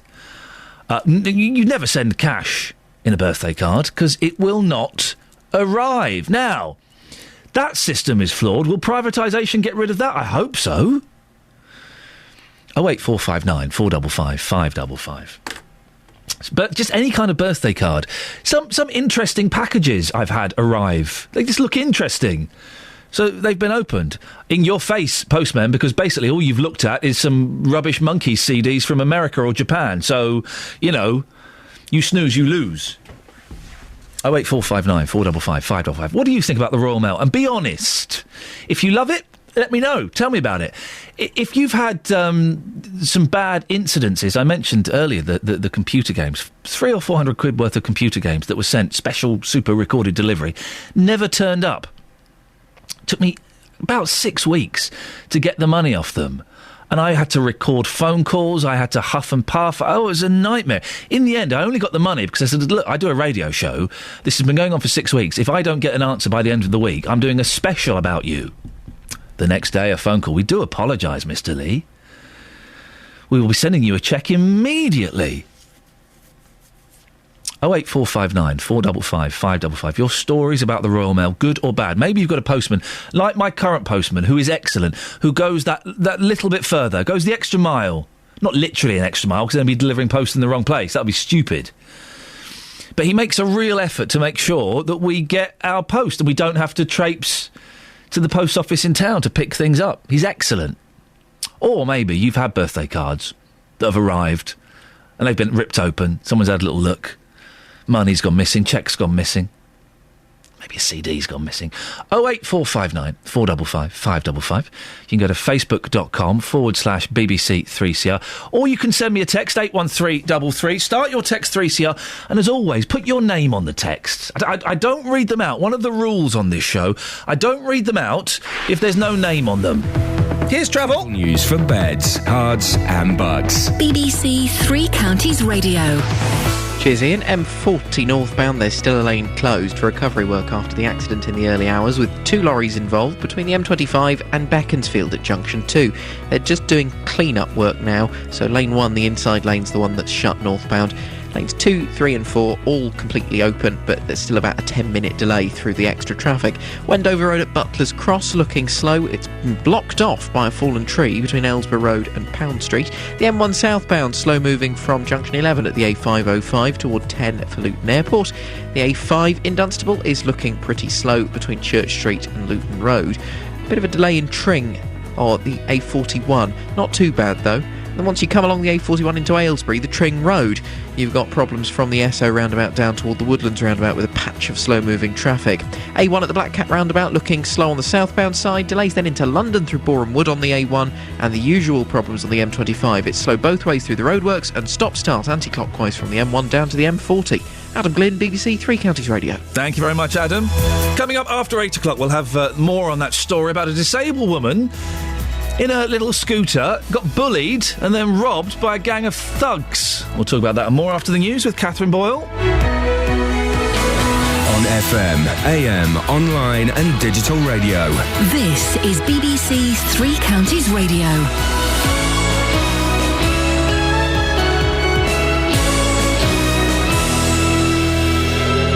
It's 8 o'clock. The headline: Stevenage man denies murder, disabled woman abused in Bedford, and plans to privatise Royal Mail. BBC Three Counties Radio. A court heard how the boyfriend of a Stevenage woman confessed to his uncle that he'd murdered her. 22-year-old Jack Wall from Hadrian's Walk denies murder but admits manslaughter, as Tony Fisher reports. 19-year-old Amelia Arnold was killed at the property in Hadrian's Walk with what the prosecution say was probably a dumbbell bar. Wall's uncle, Joseph Potter, told the court Wall had said to him, "It's not manslaughter, I've murdered her, Uncle Joe." The court heard details of how he'd helped his nephew to clear up the body. 42-year-old Potter from Bletchley has pleaded guilty to assisting an offender and is currently in custody.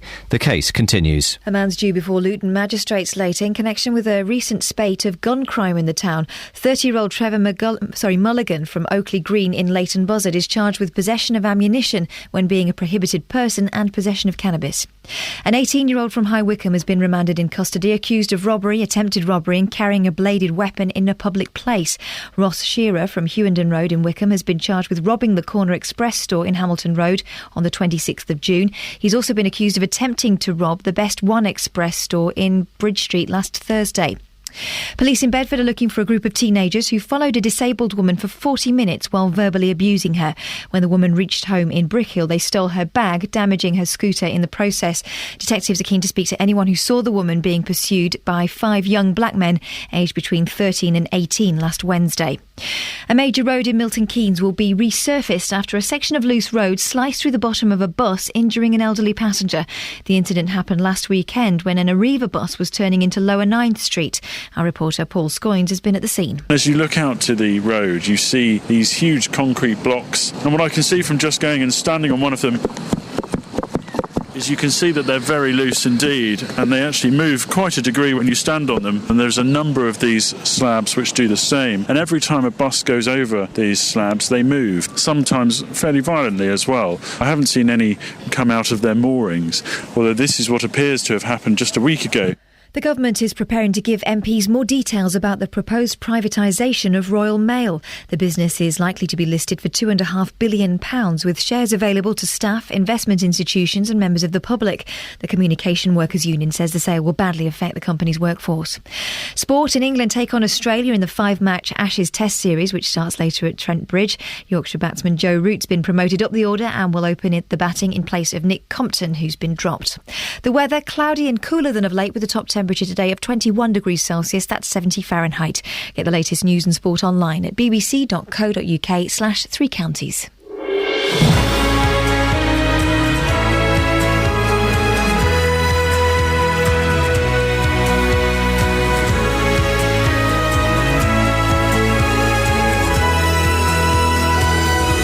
This is Iain Lee, BBC Three Counties Radio. A disabled woman has been verbally abused and robbed on her way home from Bedford Town Centre.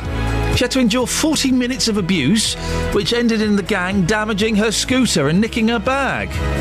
Well, I couldn't believe it when I heard this, but it did get me thinking, is hatred towards disabled people more common than we think? If you've encountered it in your life, 08459 455 555. Postal workers have started a week-long bus tour today as they head towards London to campaign against the privatisation of Royal Mail. Well, do you get a good service from Royal Mail, or have you had some bits and pieces maybe go missing, or your postman's been a bit rubbish? And as a woman on a train is asked to continue her breastfeeding in the train toilet, are there any places where it's inappropriate to breastfeed in public? Facebook.com/BBC3CR. Send me a text, 81333. Start your text 3CR. Or you can give me a call, 08459 455 555. Across beds, hearts and bucks. This is BBC Three Counties Radio. Incredible story in the news this morning. A disabled woman has been verbally abused and robbed on her way home from Bedford Town Centre. She had to endure 40 minutes of abuse because of her disability. I can't say what they said, but it's flipping horrible. Horrible. Is hatred towards disabled people more common than we think? Well, Liz Sace is the Chief Executive of Disability Rights UK. Morning, Liz. Morning. How common is this kind of thing? Well, first of all, can I just say what an awful thing to happen to the woman you mentioned, and, you know, my feelings go to her. Yes, it is more common than I think people have realised. And one of the things that's happened recently is that we, disabled people's organisations and the police, have been encouraging people to report it, because a lot of people were suffering in silence. And so actually what's happening now is the reports of hate crime are going up. And, I mean, I think that it's such a sort of shabby thing to do, isn't it? To, you know, when somebody's on a mobility scooter, for example, and you're actually having a go at them for being disabled. And so what the law now says is that that crime is treated even more seriously than if you just did the robbery. Do you see what I mean? So the fact there's hate against a disabled person means that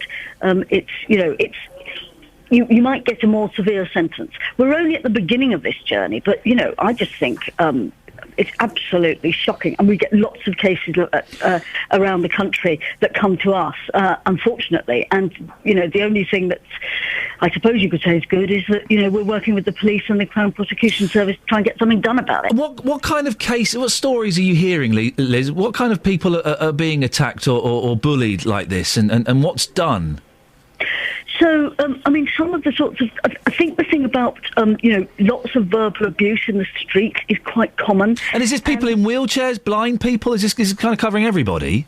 Yeah, and also people with learning disabilities. I was talking to somebody with a learning disability the other day who said he was frightened to go on the bus anymore because he was being taunted and abused, and so he was just kind of sitting at home.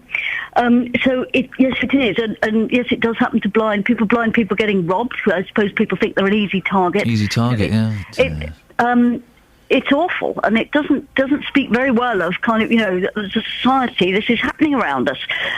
I would just say to people, if you know of anything like this happening, go to the police, or in some parts of the country, local disability groups are offering support to people where anything like that has happened. So do seek support and do report it. I'm just confused. I'm confused as to how this happened. We talk about education being the answer, but surely kids are being brought up to know that this is unacceptable behaviour, aren't they? Well, you would think so, wouldn't you? And certainly, one of the things that we're doing in some parts of the country, like disabled people are going into schools, talking about their experience, letting kids know that disability is an ordinary part of life. Loads of people are disabled. It's nothing, we're all human. We've all got human rights the same as everybody else, and I think that's quite helpful because sometimes if people are ignorant, they don't understand. That doesn't help. But I think it's kind of abuse of power. Happens against older people. Sometimes it happens against people from different ethnic minority communities. Do you think some of this? Well, last year we were all running up to disabled people and embracing them because of the Paralympics, and hey, you guys can do everything. But in recent months, there have been vaguely anti-disabilist stories, haven't there? In terms that they're all scroungers and benefits are being cut, and there are people swinging the lead. Do you think that has had any influence? Actually, I think it does have an influence because. Somebody I know who's a disabled person he was verbally abused, and it was all about you're taking our taxes. Wow. By a complete stranger. Can you imagine going up to a complete stranger in the street and shouting it like that? The truth of the matter is there is an infinitesimal amount of fiddling the system. What there is people were put on benefits years ago and were not given any support to get work. Do you know what I mean? People were. I think a lot of disabled people have been let down. Most people want to work. If just employers give disabled people a chance to work. This scrounger thing is nonsense, to be honest. Of course, you can always find one or two cases, but the vast, overwhelming majority of disabled people are not swinging the lead. Liz, we have to end it there. Thank you very much, Liz Sace, Chief Executive of Disability Rights UK. Well, if you are disabled in any way or have a disabled relative, have you witnessed anything like this? Can't believe some guy Liz was talking about just there got shouted abuse at. You're a scrounger, taking my taxes. If you've witnessed this, could you give us a call? 08459 455 555. Text 81333. Start your message with 3CR. Text will be charged at the standard network rate. BBC Three Counties Radio. A major road in Milton Keynes will be resurfaced after a section of loose road sliced through the bottom of a bus, injuring an elderly passenger. Well, Chair of Milton Keynes Bus Users Group, Peter Ballantyne, spoke to me earlier and explained the extent of the injuries suffered by the passenger. As far as I'm understanding, it was 2 broken ankles and some damage to the leg of the lady, and she was a 60-year-old pensioner. It came through with such force. Of course. Yes. And we had conversations in recent months to say that this needed attention. Well, I'm joined now by Conservative councillor John Bint, who is the Cabinet Member for Transport and Highways at Milton Keynes Council. John, this issue had been raised quite some time ago. Why didn't the council take notice of any of the warnings? We've got a considerable programme of maintenance, and the feedback from all members of the public, including the bus users group, feeds into that. Clearly, this is a very unfortunate incident, and deep sympathies to the lady in question.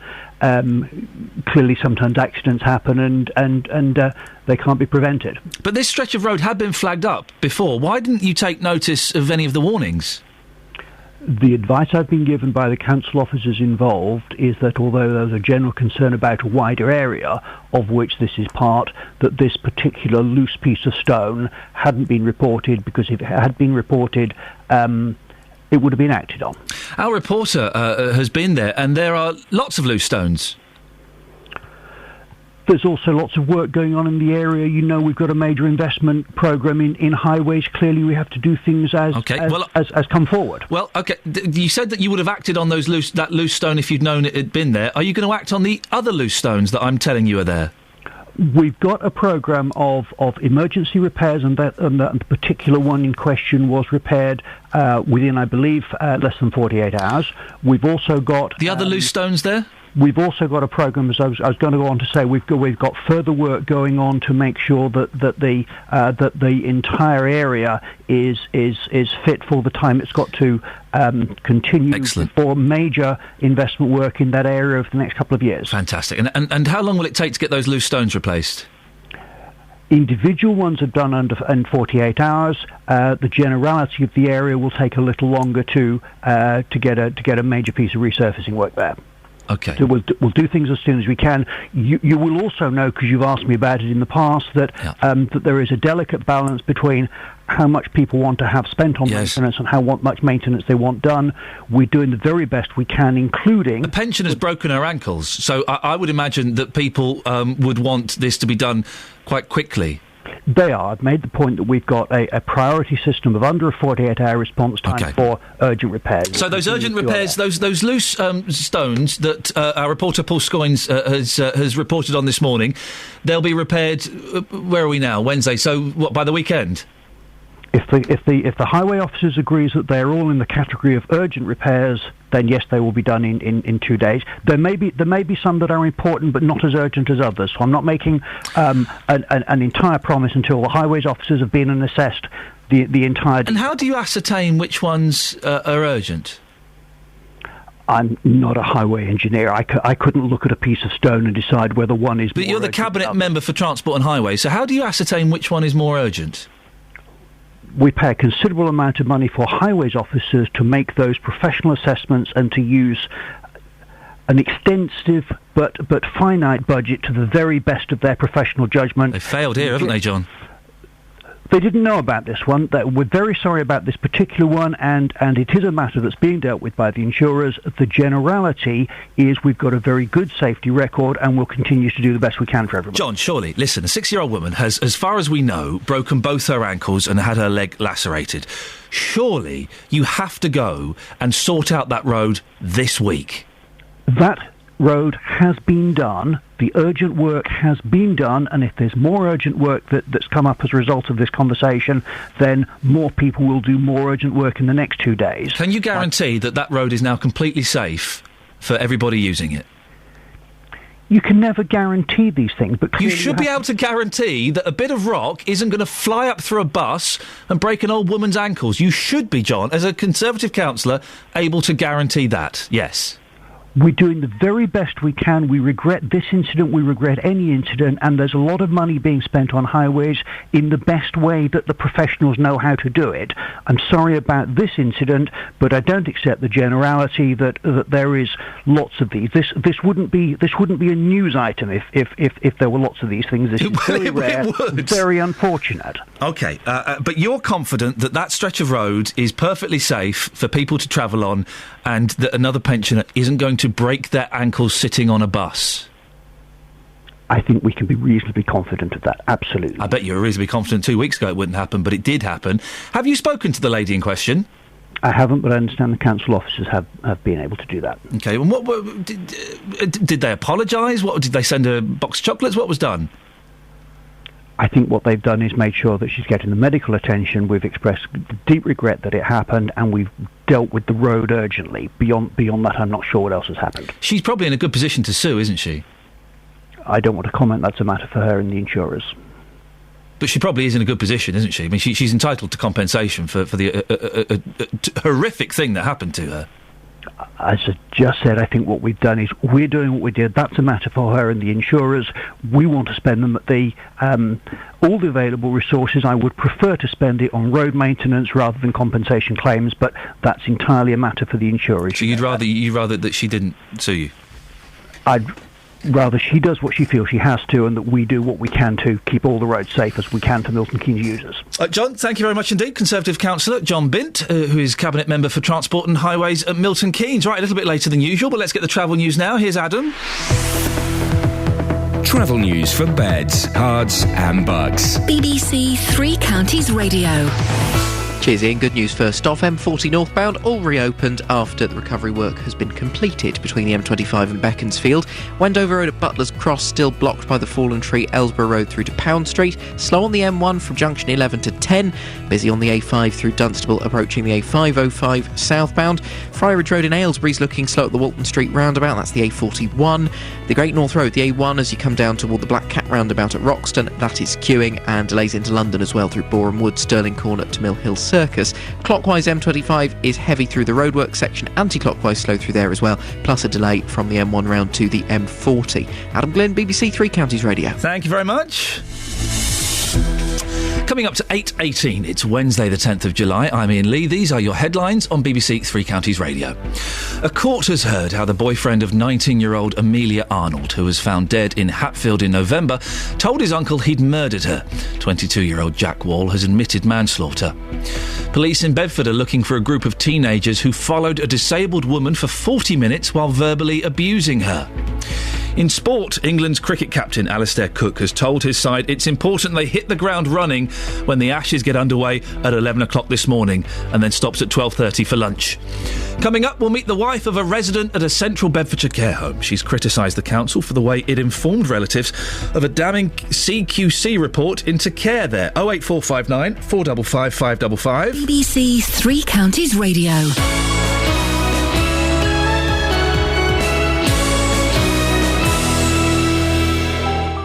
If you've missed any of the programmes from the last week, you've missed things like this. As far as that woman's concerned, I agree with the previous caller. She's the biggest racist I've ever met in my whole darn life. But there is a way you can hear it all again. You speak like a pig. Oh, grunt to me, grunt to you too. You speak like a silly old cow. Go to bbc.co.uk/Three Counties and click on Listen Again. All of our programmes are available for 7 days, allowing you to listen to what you missed. bbc.co.uk/Three Counties. Stop whinging, love. They don't work. Nothing works. Oh, for goodness sakes. You've come in with the right cob on. I fixed them now. And the way you fix them? By repeatedly thrashing my head about. You should. I will film that one day. It's like a man wearing headphones but having an electric charge pass through your skull. This is a radio station. Well, I just expect to find some headphones that work. You say a radio station. I mean, technically, yes. Right. But in many ways, no. Oh. Yes. You smell delightful. Do I? You do. I just got a little waft of it coming over to me then. Summery fragrance today. Oh, that's lovely. That's really good. They should do JVS scratch and sniff cards. Because sometimes you smell amazing, sometimes. But today you smell amazing. I would happily sit at home listening to you talking about, I don't know, a horrible, dirty, stained mattress or, you know, a squatter who wants to get the mould cleaned off their bathroom and scratch away, be rubbing away, sat by the radio and sniffing. Sniffing a mouldy mattress? Yeah, well, yeah, or you, sniffing your scent. Sniffing at my scent? Yes. Well, I don't often smell you. No. Do you put anything on? A little bit of Sure deodorant. Oh, that's... And I do use I do use a scent. I use Prada. Oh, look at you. Very nice. But two things. Right. One, it's very expensive, so I only use it for specials. Oh. So normally of a day, you don't, like today, you've not got anything on. I think I put some on, but the thing is, I think my body, it doesn't absorb scent. So I can put on lots of aftershave and just I don't smell of anything. I think I've got something happens that the scent is taken off my body. Right. I think that's a thing. Life's too short not to liberally drench yourself in eau de toilette on a daily basis. How much do you put on?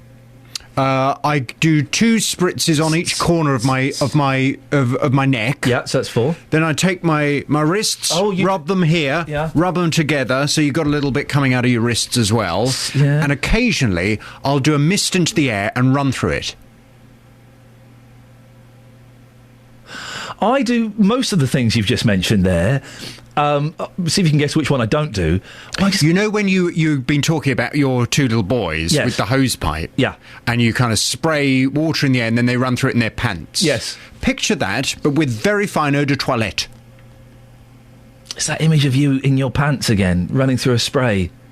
Sometimes I run backwards and forwards, just to get a double effect. Bit on the back. Call 08459 455 555. BBC Three Counties Radio. Joined now by JVS. Jonathan, nice to see you. Morning. What's on the show this morning? Coming up on this morning's Big Phone-In, picking up on this awful story from Bedford today. A 45-year-old disabled woman from Bedford has been pursued on her mobility scooter, robbed and repeatedly verbally abused by a gang of 5 youths. They followed her on her way home from a medical appointment, and for 40 minutes they taunted and harassed her before stealing over £175 in cash and then breaking her scooter. Nice one, guys. Well done. I know. What's wrong with you? Well done. For God's sake, what's wrong with these people? Terrible. Well, I mean, it's clearly an extreme case. But is it a sign that society still needs radical change when it comes to the way we treat the disabled? From 9 this morning, I want your views. Are the British public nasty to disabled people? If you are disabled yourself, have you experienced nastiness to a greater or lesser degree? If so, what kind of thing do you have to put up with? Perhaps you're the relative or carer of a disabled person, and when you've been out shopping or whatever, you're often horrified at the things that people will either say or do. Your views from 9 this morning. Are the British public nasty to disabled people? 08459 455 555. A cup of tea has arrived. Thank you, Kelly Betts. Look at this. Isn't she a pretty little thing? Dear. Across beds, hearts and bucks. This is Iain Lee. BBC Three Counties Radio. 08459 455 555 is the phone number. Now, the wife of a resident at a central Bedfordshire care home has criticised the council for the way it informed relatives of a damning CQC report into care. The Care Quality Commission identified concerns with the care, safety and welfare of the 70 residents, many of whom have dementia. The CQC found there was a shortage of staff, residents were calling out for help but were being ignored, the toilet areas hadn't been cleaned, and less than 50% of the mattresses on the beds were clean and free from stains. Well, yesterday I spoke to Dr. John Beer from Action on Elder Abuse. This is what he had to say. It is outrageous, and we do need to be outraged and expect something better for our elderly relatives and one day maybe for ourselves. And there are too many reports like this, and we need to bring about a real change in the quality of care. Well, I'm joined now by Beryl. Beryl's husband has Alzheimer and has been at the Meppershall care home for a number of years. Morning, Beryl. Good morning, Ian. Beryl, how were you told that the care home had done very badly in a CQC report? A telephone call from the head nurse at the home on the 28th of June. She phoned to tell me that there was going to be a meeting on the Monday, which was like 2 days later. No real information at all. So they just said, we're having a meeting in a few days. The first you heard was a phone call saying, we're having a meeting in a few days, maybe you want to pop along. She did say that the CQC had made a visit on May the 13th and that there was some concerns. I asked if she was at liberty to inform me of any of those concerns, and she did name a couple of them. OK. Which ones did she mention? Do you remember? Yes, she mentioned the fact that the porridge had been scooped up with one of the carers' hands, the that had fallen down the side of a chair and placed it back in the resident's bowl. And the other one, she said, was one carer feeding 2 people. They were the only 2 concerns I was aware of. One carer feeding 2 people, in the great scheme of things, is not brilliant, but it's not as bad as some of the other revelations. Okay. Absolutely correct. I can understand that. You know, they're very short staffed. So you went to the meeting, Beryl. What happened in the meeting? There were 4 representatives from Central Beds. They introduced themselves. They said that the CQC had found a number of problems. They wanted to assure the residents' relatives that were at the meeting that it was being addressed and that the new manager, who we were introduced to, was prepared to take on quite a substantial battle, actually. But also at that meeting, she said we could look at the CQC report online. When I got home and looked at that report, I was appalled. So hang on a second. They didn't have any printouts of the report there to hand out? And that is, Ian, that is what I want to speak to them about. Why did they not have copies? Why did they not go through every item? They didn't even go through it point by point with you. They just said, there's been a report, it's not great, we're going to change things. They did not go through point by point. And you see, a lot of the things that they identified, visitors going to the home would not be aware of. You would not be aware of falsifying of records. You would not be aware of wrongful drug administration. Those are the things that a visitor just would not be aware of.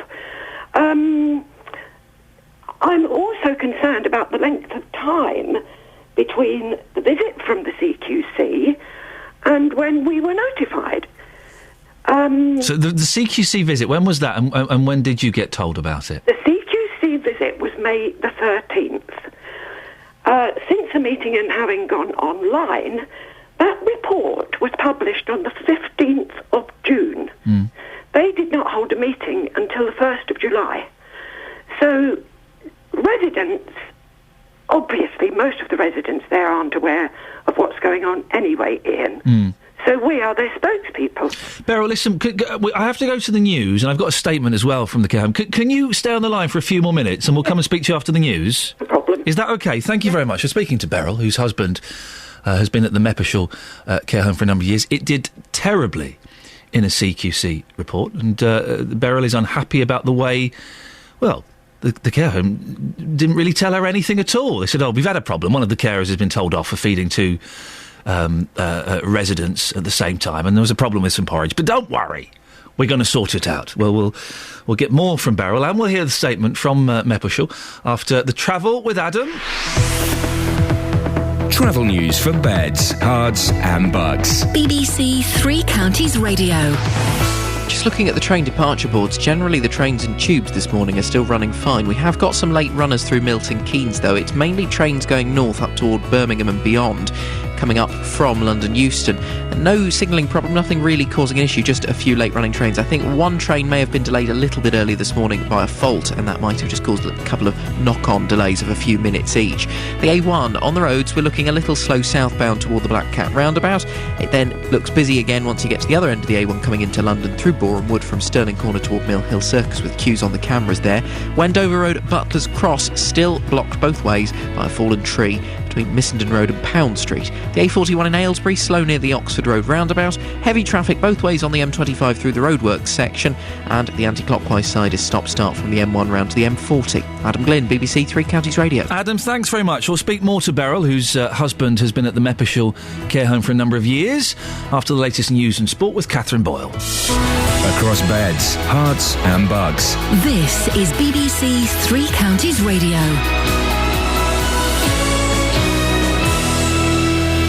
Good morning. The headline headlines. A court has heard how the boyfriend of 19-year-old Amelia Arnold, who was found dead in Hatfield in November, told his uncle he'd murdered her. 22-year-old Jack Wall from Stevenage has admitted manslaughter. A Leighton Buzzard man is due before magistrates this morning, charged with possessing drugs and ammunition in connection with Luton gun crime. And the police in Bedford are looking for a group of teenagers who pursued a disabled woman for 40 minutes, verbally abusing and then robbing her. Three Counties Sports. BBC Three Counties Radio. After all the talking, England finally begin their Ashes campaign at Trent Bridge this morning, looking to win their third straight series against Australia. Our cricket correspondent Jonathan Agnew looks ahead. It was 1989 that England were last favourites to win the Ashes. Then an Australian team, dubbed in the British press as the worst ever to visit these shores, won 4-0. Although England are strong favourites and have a good team, it's not a great one, suggesting a clean sweep is highly unlikely. Conditions, though, might suit them. This Trent Bridge pitch is starting as dry as any I can remember here, bringing Graham Swan into play early and assisting reverse swing for which James Anderson is renowned. If this groundsman is prepared a dry pitch, others probably will too, which will challenge Australia's weaknesses, the calibre of their batting and the lack of a quality spinner. Britain's Chris Froome is still race leader in the Tour de France. Meanwhile, Mark Cavendish will look to put a dramatic day behind him when the 11th stage gets underway later. Marcel Kittel claimed victory yesterday, but Cavendish was in the spotlight after being forced to deny he was responsible for colliding with the Dutch rider Tom Vilas at the end of the stage, despite the pair appearing to touch elbows. The sprinter's been cleared of any wrongdoing in the crash, and a testy Cavendish protested his innocence to reporters after the race. I touched with him, but the road's bearing left. I know you're trying to get on Mark Cavendish, a really bad sprinter again. The road's bearing left. 150 metres ago, the road bears left. Either I follow the road or I hit the barriers. And finally, in football, Mark Schwarzer said it was an easy decision to join Chelsea after speaking to manager Jose Mourinho. The former Fulham goalkeeper has signed a one-year deal at Stamford Bridge. And that's your latest news and sport. I'll be back with more at 9 o'clock. Call 08459 455 555. BBC Three Counties Radio. Morning, this is Iain Lee, BBC Three Counties Radio, here every weekday between 6 and 9. Now, before the news, we were speaking to Beryl. Beryl's husband, who has Alzheimer's, has been at the Meppershall Care Home for a number of years. This was identified by the Care Quality Commission as having a number of problems, including problems with the care, safety and welfare of the 70 residents. The CQC found there was a shortage of staff. Residents were calling out for help, but staff were ignoring them. The toilet areas hadn't been cleaned, and less than 50% of the mattresses on the beds were clean. Now, Beryl, you were telling me that you were called to a meeting to talk about this report, but they didn't really discuss the report at all. What just remind us, what kind of things did they say in this meeting? Well, they took questions from the floor. A lot of people said they were more than happy with the care that their relative was receiving. I guess people were asking questions, though, but not knowing what they didn't know what the problem was, so they couldn't ask about what was going on. You've hit it in one, Ian. Hit it in one. Absolutely. But the other thing I would like to ask Central Beds is, and I did ask this question at the meeting, but I don't consider I received a suitable reply, was, why did it take the CQC to identify these problems? Because Central Beds have known for years that there's been problems at that home. They've had embargoes placed on them many times before. Central Beds visit that home on a regular basis. Why was it the CQC that picked up these things? What is Central Beds' part in not identifying these problems before the CQC's visit? Well, I think we can certainly look into putting those questions to Central Beds. Looking back, do you think that you would have been able to spot any of these problems, Beryl? Now that you know what the problems are, do you kind of go, oh, that makes sense? Oh, that makes sense now? No, not really. No. Because, as I say, the normal visitor would not be aware of record keeping, which apparently was abysmal in a lot of areas, infection control, and in this report it states quite clearly on many occasions that the previous manager, who'd only been there about 6 months, met with resistance when he tried to change things. Now, that didn't come out at the meeting. You know, that poor manager, who was not there to speak for himself, he was slated at that meeting, but the report says he met with resistance. So, there are a lot of things that really need discussing, and in my opinion, there should now be a further meeting, now that we know what's in that report, to actually go through the 11 points that the CQC highlighted. Has that not been suggested then by the care home or central beds that there should be another meeting? No, but I can assure you I will be doing exactly that. Well, certainly I would suggest, Beryl, you phone up today and start the movement to get another meeting, because it's the very least that you and the residents and the families deserve. Beryl, have a listen to this. We've got a statement from Julie Ogley, who is Director of Social Care, Health and Housing at Central Bedfordshire Council. It's read by producer Tara. Have a listen to this, Beryl. I'll be keen to get your thoughts on it. We fully appreciate that this is a very anxious and unsettling time for residents of Meppershall Care Home and their families, and are doing everything we can to support them. Given the seriousness of the findings of the recent Care Quality Commission inspection, we thought it was right to discuss our concerns about standards of care at the home. We also wanted to give residents and their families the opportunity to express their views on the care, with the home's owner, managers and staff also present. We found that there were very mixed views about the quality of care being delivered at the care home. On the whole, families appreciated the fact that we had come to speak to them. We asked residents and their families to contact us directly if they had any concerns about the care being delivered. We also advised that we are undertaking reviews of individual residents to ensure that they're receiving the care that they require. Beryl, that's the statement from Julia Ogley, Director of Social Care at Central Beds Council. What do you think? Oh, very good. And very economical with real facts. Yes, Julie was at that meeting. She actually chaired that meeting. Yes, they did ask the relatives there what their opinion was on the care of the home. But as I've said to you, they were not aware of the findings and would not have been aware of those problems. Also, she states that if we wish to speak to them, we could ring them. I tried all last week, Iain. I left messages on the answer phones that they had, and I have not had a call back. Who is it you're trying to speak to specifically, Beryl? Any one of the 4 people that were present at that meeting. Are they from the council or from the care home? From the council. OK. I tell you what we can try and do today is we can certainly try and put in a few calls to see if there's any way we can maybe speed that up a little bit so you can talk to them if you'd like. Can I apologise for my voice, Iain? I don't usually speak like this. I've had a virus and it's attacked my voice box.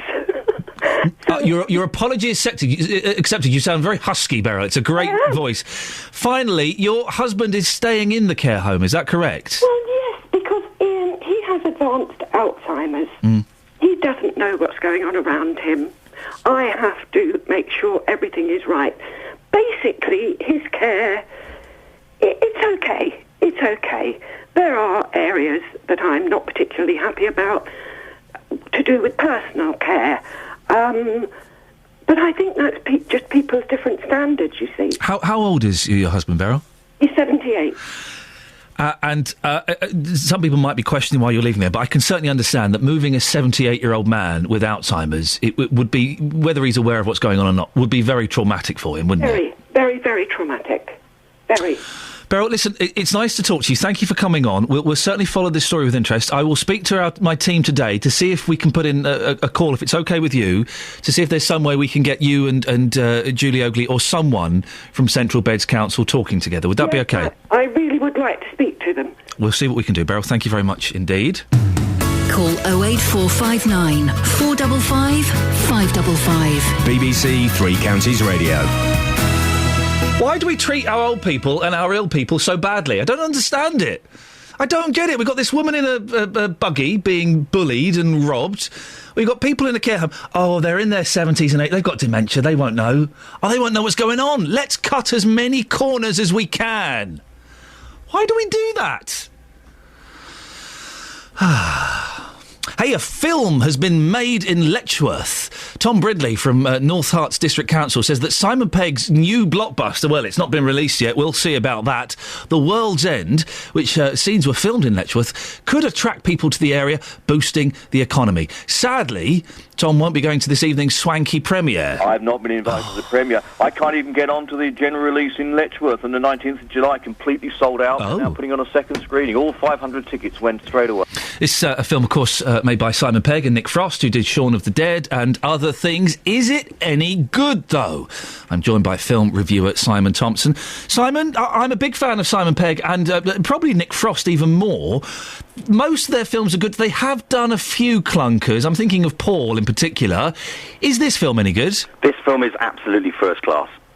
Absolutely hilarious. I was very lucky to be able to go and see it on Monday night. For those that don't know, this is part of a trilogy of films that the director Edgar Wright did, starting off, as you say, with Shaun of the Dead, then to Hot Fuzz, and now ending with The World's End. He calls it the Blood and Ice Cream or the Cornetto trilogy. They always wanted to make Growing Up, Being Friends, and obviously making the TV show Space together. It is a brilliant showcase, though, for Letchworth Garden City. The place has never looked so, well, alien-y, and also interesting, I think. Will residents recognise places? Yeah, all over the shop. I mean, most of the film, the exterior certainly was shot on location in Letchworth. Many of the local pubs that are actually used in the film, there's one called the Tavern, the Colonnade, and the Three Magnets. The actual pub that is called the World's End in the movie is a pub called the Gardener's Arms. That's on Wilbury Hills Road. Other ones used include the Broadway Cinema, which is turned into a club called the Mermaid, which is going to be great because obviously, as the council was just saying, it's showing there on the 19th when it opens nationwide. So to be in the cinema that's actually used in the movie as a nightclub, it's going to be quite freaky. And Letchworth train station has actually been renamed the Hole in the Wall. So there are absolutely loads of points of recognition. And also, the first roundabout, that is in there too. That's actually quite a good feature. I do enjoy their films. I do think that they slightly have the law of diminishing returns. Shaun of the Dead, I think, is wonderful. Hot Fuzz, it made me chuckle. Where does this sit?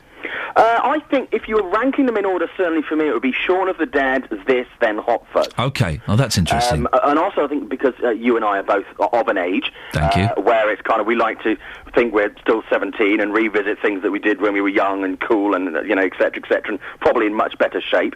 We'll probably get a lot out of this movie because we'll look at it and go, oh, that's me. Oh, God, that's me. Yeah. Yeah, you know where I'm coming from. Sad old men. Not necessarily sad, just old. So you definitely give it a thumbs up in movie parlance. You think it's worth going to see, and residents of Letchworth will probably get an extra kick out of it. I think it would, yeah. I mean, certainly local residents, and obviously people who live in Welwyn Garden City as well, that gets featured quite a bit too.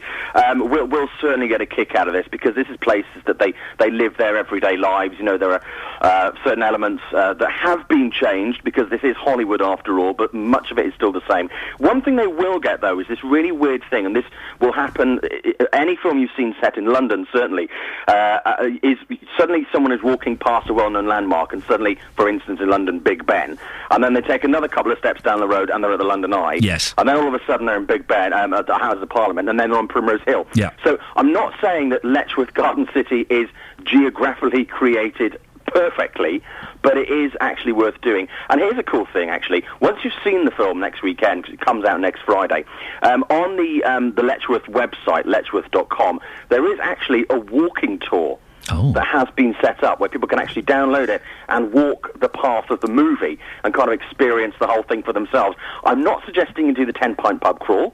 No, that could get very, very messy. Yeah. But certainly if you want to live the movie, as Letchworth goes Hollywood, you can do that and it doesn't even cost you a penny, unless obviously you want to drink. So there we go. Simon Thompson, film reviewer, thank you very much. Indeed. 08459 455 555 is the telephone number. We'll speak to Bill in a little bit is talking about the privatisation of Royal Mail. But before that, let's get the travel with Adam Glynn. Travel news for beds, cards and bugs. BBC Three Counties Radio. Things on the roads of the three counties are not looking too bad at the moment. It's moving a little bit slowly on the A1 as you come down toward the Black Cat roundabout at Roxton. The Barford bypass not looking too bad though on the approach to the Black Cat roundabout. The A421 is actually looking okay, and into Bedford it doesn't seem to be running too badly either. Just having a quick check of the speed sensors. Patches of traffic on the A1M now as you come from Hitchin down towards Stevenage, probably from Letchworth down towards Stevenage actually. It's looking slow on the A5 through Dunstable, still between the two A505 junctions, slow into and out of Aylesbury on the A41, from there to and from Aston Clinton. Bletchley, as you come in toward Bletchley, eastbound it looks like there's a little bit of a delay on the A421, but it's not too bad, and then onwards into Milton Keynes is running quite well. Hertford, the A414 is looking slow up toward the A10. The A10 is busy once you come down into Cheshunt toward the M25, and then patches of traffic on the M25 through the roadworks, and anti-clockwise particularly slow from the M1 round to the M40. Adam Glynn, BBC Three Counties Radio. Thank you very much. Right, 8:46. It's Wednesday the 10th of July. I'm Iain Lee. These are your headlines on BBC Three Counties Radio. A court has heard how the boyfriend of 19-year-old Amelia Arnold, who was found dead in Hatfield in November, told his uncle he'd murdered her. 22-year-old Jack Wall from Stevenage has admitted manslaughter. Police in Bedford are looking for a group of teenagers who pursued a disabled woman for 40 minutes, verbally abusing and then robbing her. In sport, England captain Alistair Cook has told his side it's important they hit the ground running when the Ashes gets underway at 11 o'clock this morning. Coming up, earlier on we heard from Beryl, who was talking about a care home in Bedford. Well, we've got a call coming up from somebody else who's involved with that care home. We'll speak to her after the latest weather with Wendy Hurrell. Beds, Herts and Bucks weather. BBC Three Counties Radio. Hello there, we've got another beautiful start to the day, but increasing from the north is some cloud. It's a cold front, there's not much rain on it, in fact no rain on it really at all, apart from a little bit of drizzle caught up here and there, but there is going to be more cloud for us as we go through the afternoon. The plus side is it's also breaking up as it comes south, so we are going to still see some sunny spells later on today, but I think the best of the sunshine is about now, and we'll have temperatures reaching the low 20s as a result of this cloud coming in. Then as we go through the evening and overnight, clear at first, but there will be this sort of sea mist and low cloud that creeps in and actually making a quite decent headway across the country. And so I think for most places there will be a sort of grey start to the day tomorrow if you're up very early. Temperatures will fall to about 11 or 12 overnight. And then we start tomorrow, yes, with that little bit of cloud around, but it should burn away pretty quickly for another sunny afternoon. And temperatures will get to about 25 degrees Celsius, feeling nice and pleasant into the afternoon, comfortable temperatures. Friday as well, a cloudy start, and it might take a little bit longer to get going, but again, blue sky by the afternoon and temperatures approaching 25 once again. So as we go through Saturday, it's going to turn even hotter. There will be a draw of warmer air in from the near continent, lots of sunshine, so there will be places, probably the further you go towards London, that will get up to about 29 or 30 degrees Celsius. So this dry sunny weather continues apart from the bit of cloud today. Thank you, Wendy. Every weekday morning, questions are asked. What should the government do next to stop people smoking? Who do you blame for our failing high streets? Opinions are formed. There is no place in a civilised society for people like that. They should get real. Part of me says it is wrong. And you get to have your say. I think the whole thing is absolute garbage, frankly. Join in with the big phone-in from 9. Not everyone will agree. What an interesting conversation. The JVS Show, weekday mornings from 9 on BBC Three Counties Radio. Now, earlier on, we spoke to Beryl. Beryl's husband is 78. He's got Alzheimer's, and he's a resident at the Meppershall Care Home in central Bedfordshire, which has been identified by the Care Quality Commission as having severe problems, including problems with care, safety and welfare of the 70 residents. The CQC found there was a shortage of staff. Residents were calling out for help but were being ignored. The toilet areas hadn't been cleaned, and less than 50% of the mattresses on the beds were clean and free from stains. Well, I'm joined now by Sarah. Sarah, am I right you work at the Meppershall Care Home? Oh, sorry, Sarah, I got the wrong line. You're there. Sarah, are you there? Yes, I am. Am I right that you work at the Meppershall Care Home? Yes, that's correct. And how long have you been there for? I've been there for about 18 years, which is like when the home first opened.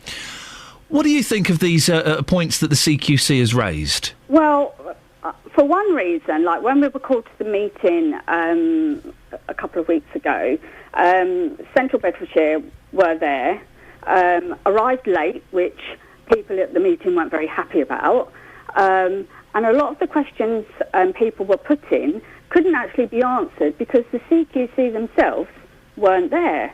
Now, in my mind, if the meeting's being called because of things that have arisen via the report from the CQC, they're the people that should be answering the questions put to them. That's one argument. The problem that Beryl had, I don't know if you heard her earlier on, was that the care home and the council hadn't flagged up what the meeting was about and didn't make the CQC report available and didn't go through it during that meeting. No, I don't think they did. I mean, Should they have done? Yeah, I mean, personally, because I'd looked for it earlier and couldn't find it, and I knew that at that point we were having the meeting, that it was actually on the internet, I quickly read through it before I went.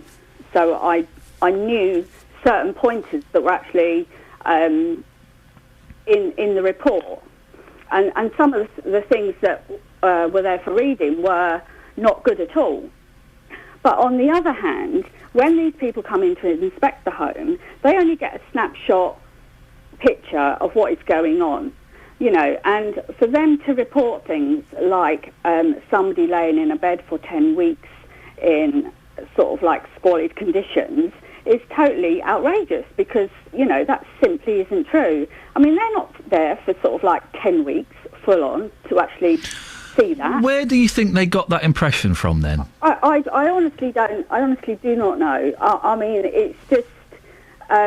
Well, you wouldn't, would you? I mean, it's just. Well, you would hope not, but it would imply that people have done this. So, what about the? Let's go through some of these things we've got point by point. Shortage of staff, residents calling out for help but being ignored. Right. Well, I mean, obviously, Beryl's case was more to do with the dementia side. Yeah. I don't actually work on that side. I actually work on the nursing home. Okay, but the point that the CQC raised, that people were being ignored when they were calling out for help. You have little alarms, don't you, in these homes? Yes, you press a button and a buzzer goes and a light flashes. Yeah. According to the CQC, people were being ignored. Right. On their statement, they put out that this lady was calling out and the bell was not in a position for her to call, to call the staff.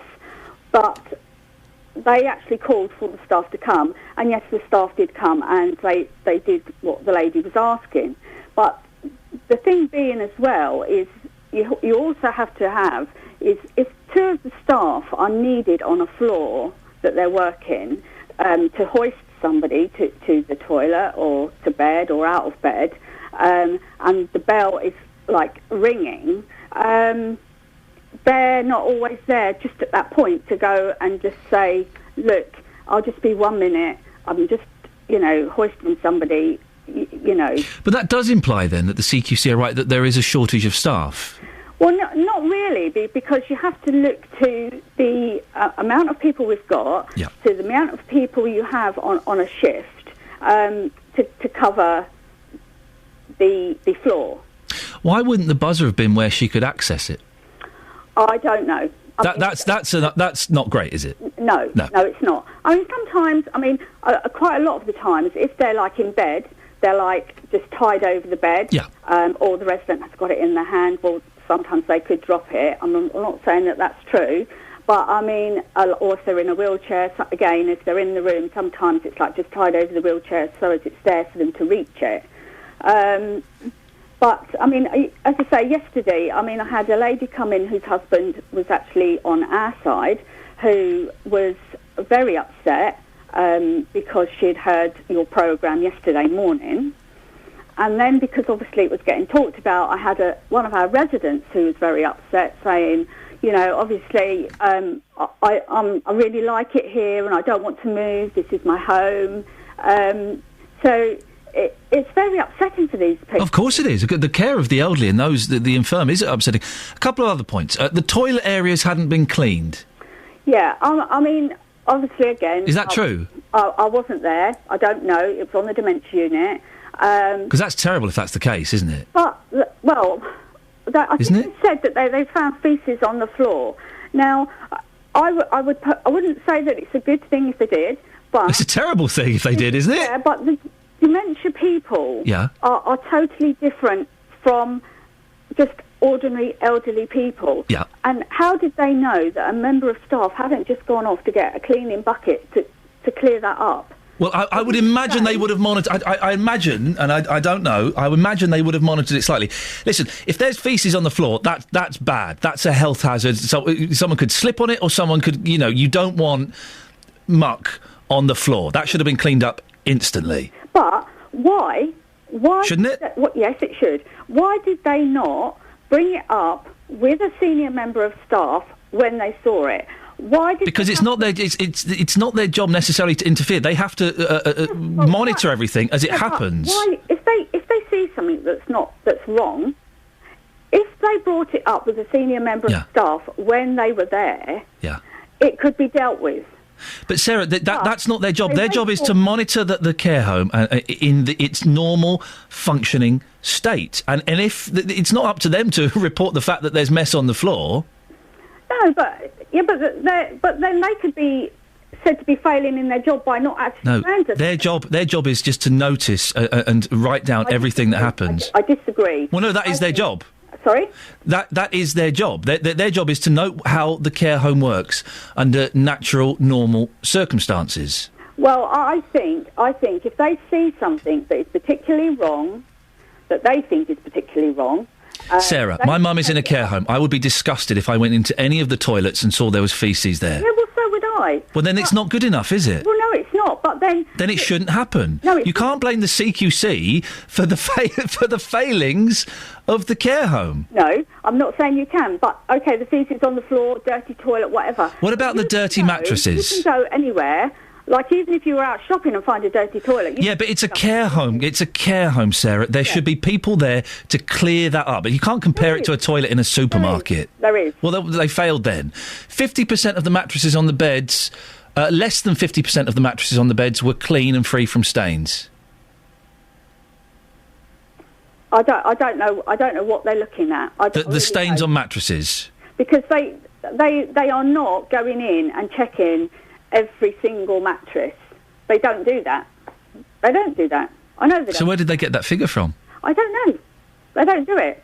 They come in, they'll perhaps check our medication sheets. Another thing, just quickly, because we're running out of time, in the report they say that staff had completed the night log for each person, which they'd signed, dated and timed at 7:30. The entry said people were washed and dressed. But when they checked, some people were still in their beds. They hadn't been washed. They hadn't been dressed. Those logs had been filled in incorrectly. Yeah. Well, That's awful, isn't it? That is wrong. That is wrong. Do you think, Sarah, that part of the problem is, and I'm not knocking you at all, but do you think part of the problem is that people are reluctant to accept criticism? No, I don't. And I'm hopeful that now having a change of manager is going to put that things right, because... the staff have been at an all-time low. OK, well, Sarah, listen, we have to end it there. I think we've certainly opened up a debate that no doubt we will continue at some point. That was Sarah, who from the Meppershall care home, and I have a statement here from the CQC. They carried out an inspection there on the 13th of May in response to concerns about the service. At the time, it was found that improvements were needed. The CQC is taking action with regard to this service. However, our legal processes do not allow us to go into further detail at this time. During this time, we continue to work closely with our partner agencies, such as Central Bedfordshire Council, with regard to the safety and welfare of people using the service. Travel news for beds, cards and bugs. BBC Three Counties Radio. The A1 still busy southbound at the Black Cat roundabout from Eton Soken, slow as well through towards Sandy. The A1M looking busy from Letchworth towards Stevenage, and a bit of traffic on the A6 from Bedford down toward Clop Hill. The A5 is looking slow in Dunstable on the sensors, coming toward the A505 junctions on the southbound side. The A41 you'll find a delay into Aylesbury from Aston Clinton, and it's also looking a little bit slow from Hemel Hempstead down toward the M25. And indeed beyond the M25 then, as you continue on the A41 in toward Watford, it's looking quite slow as well.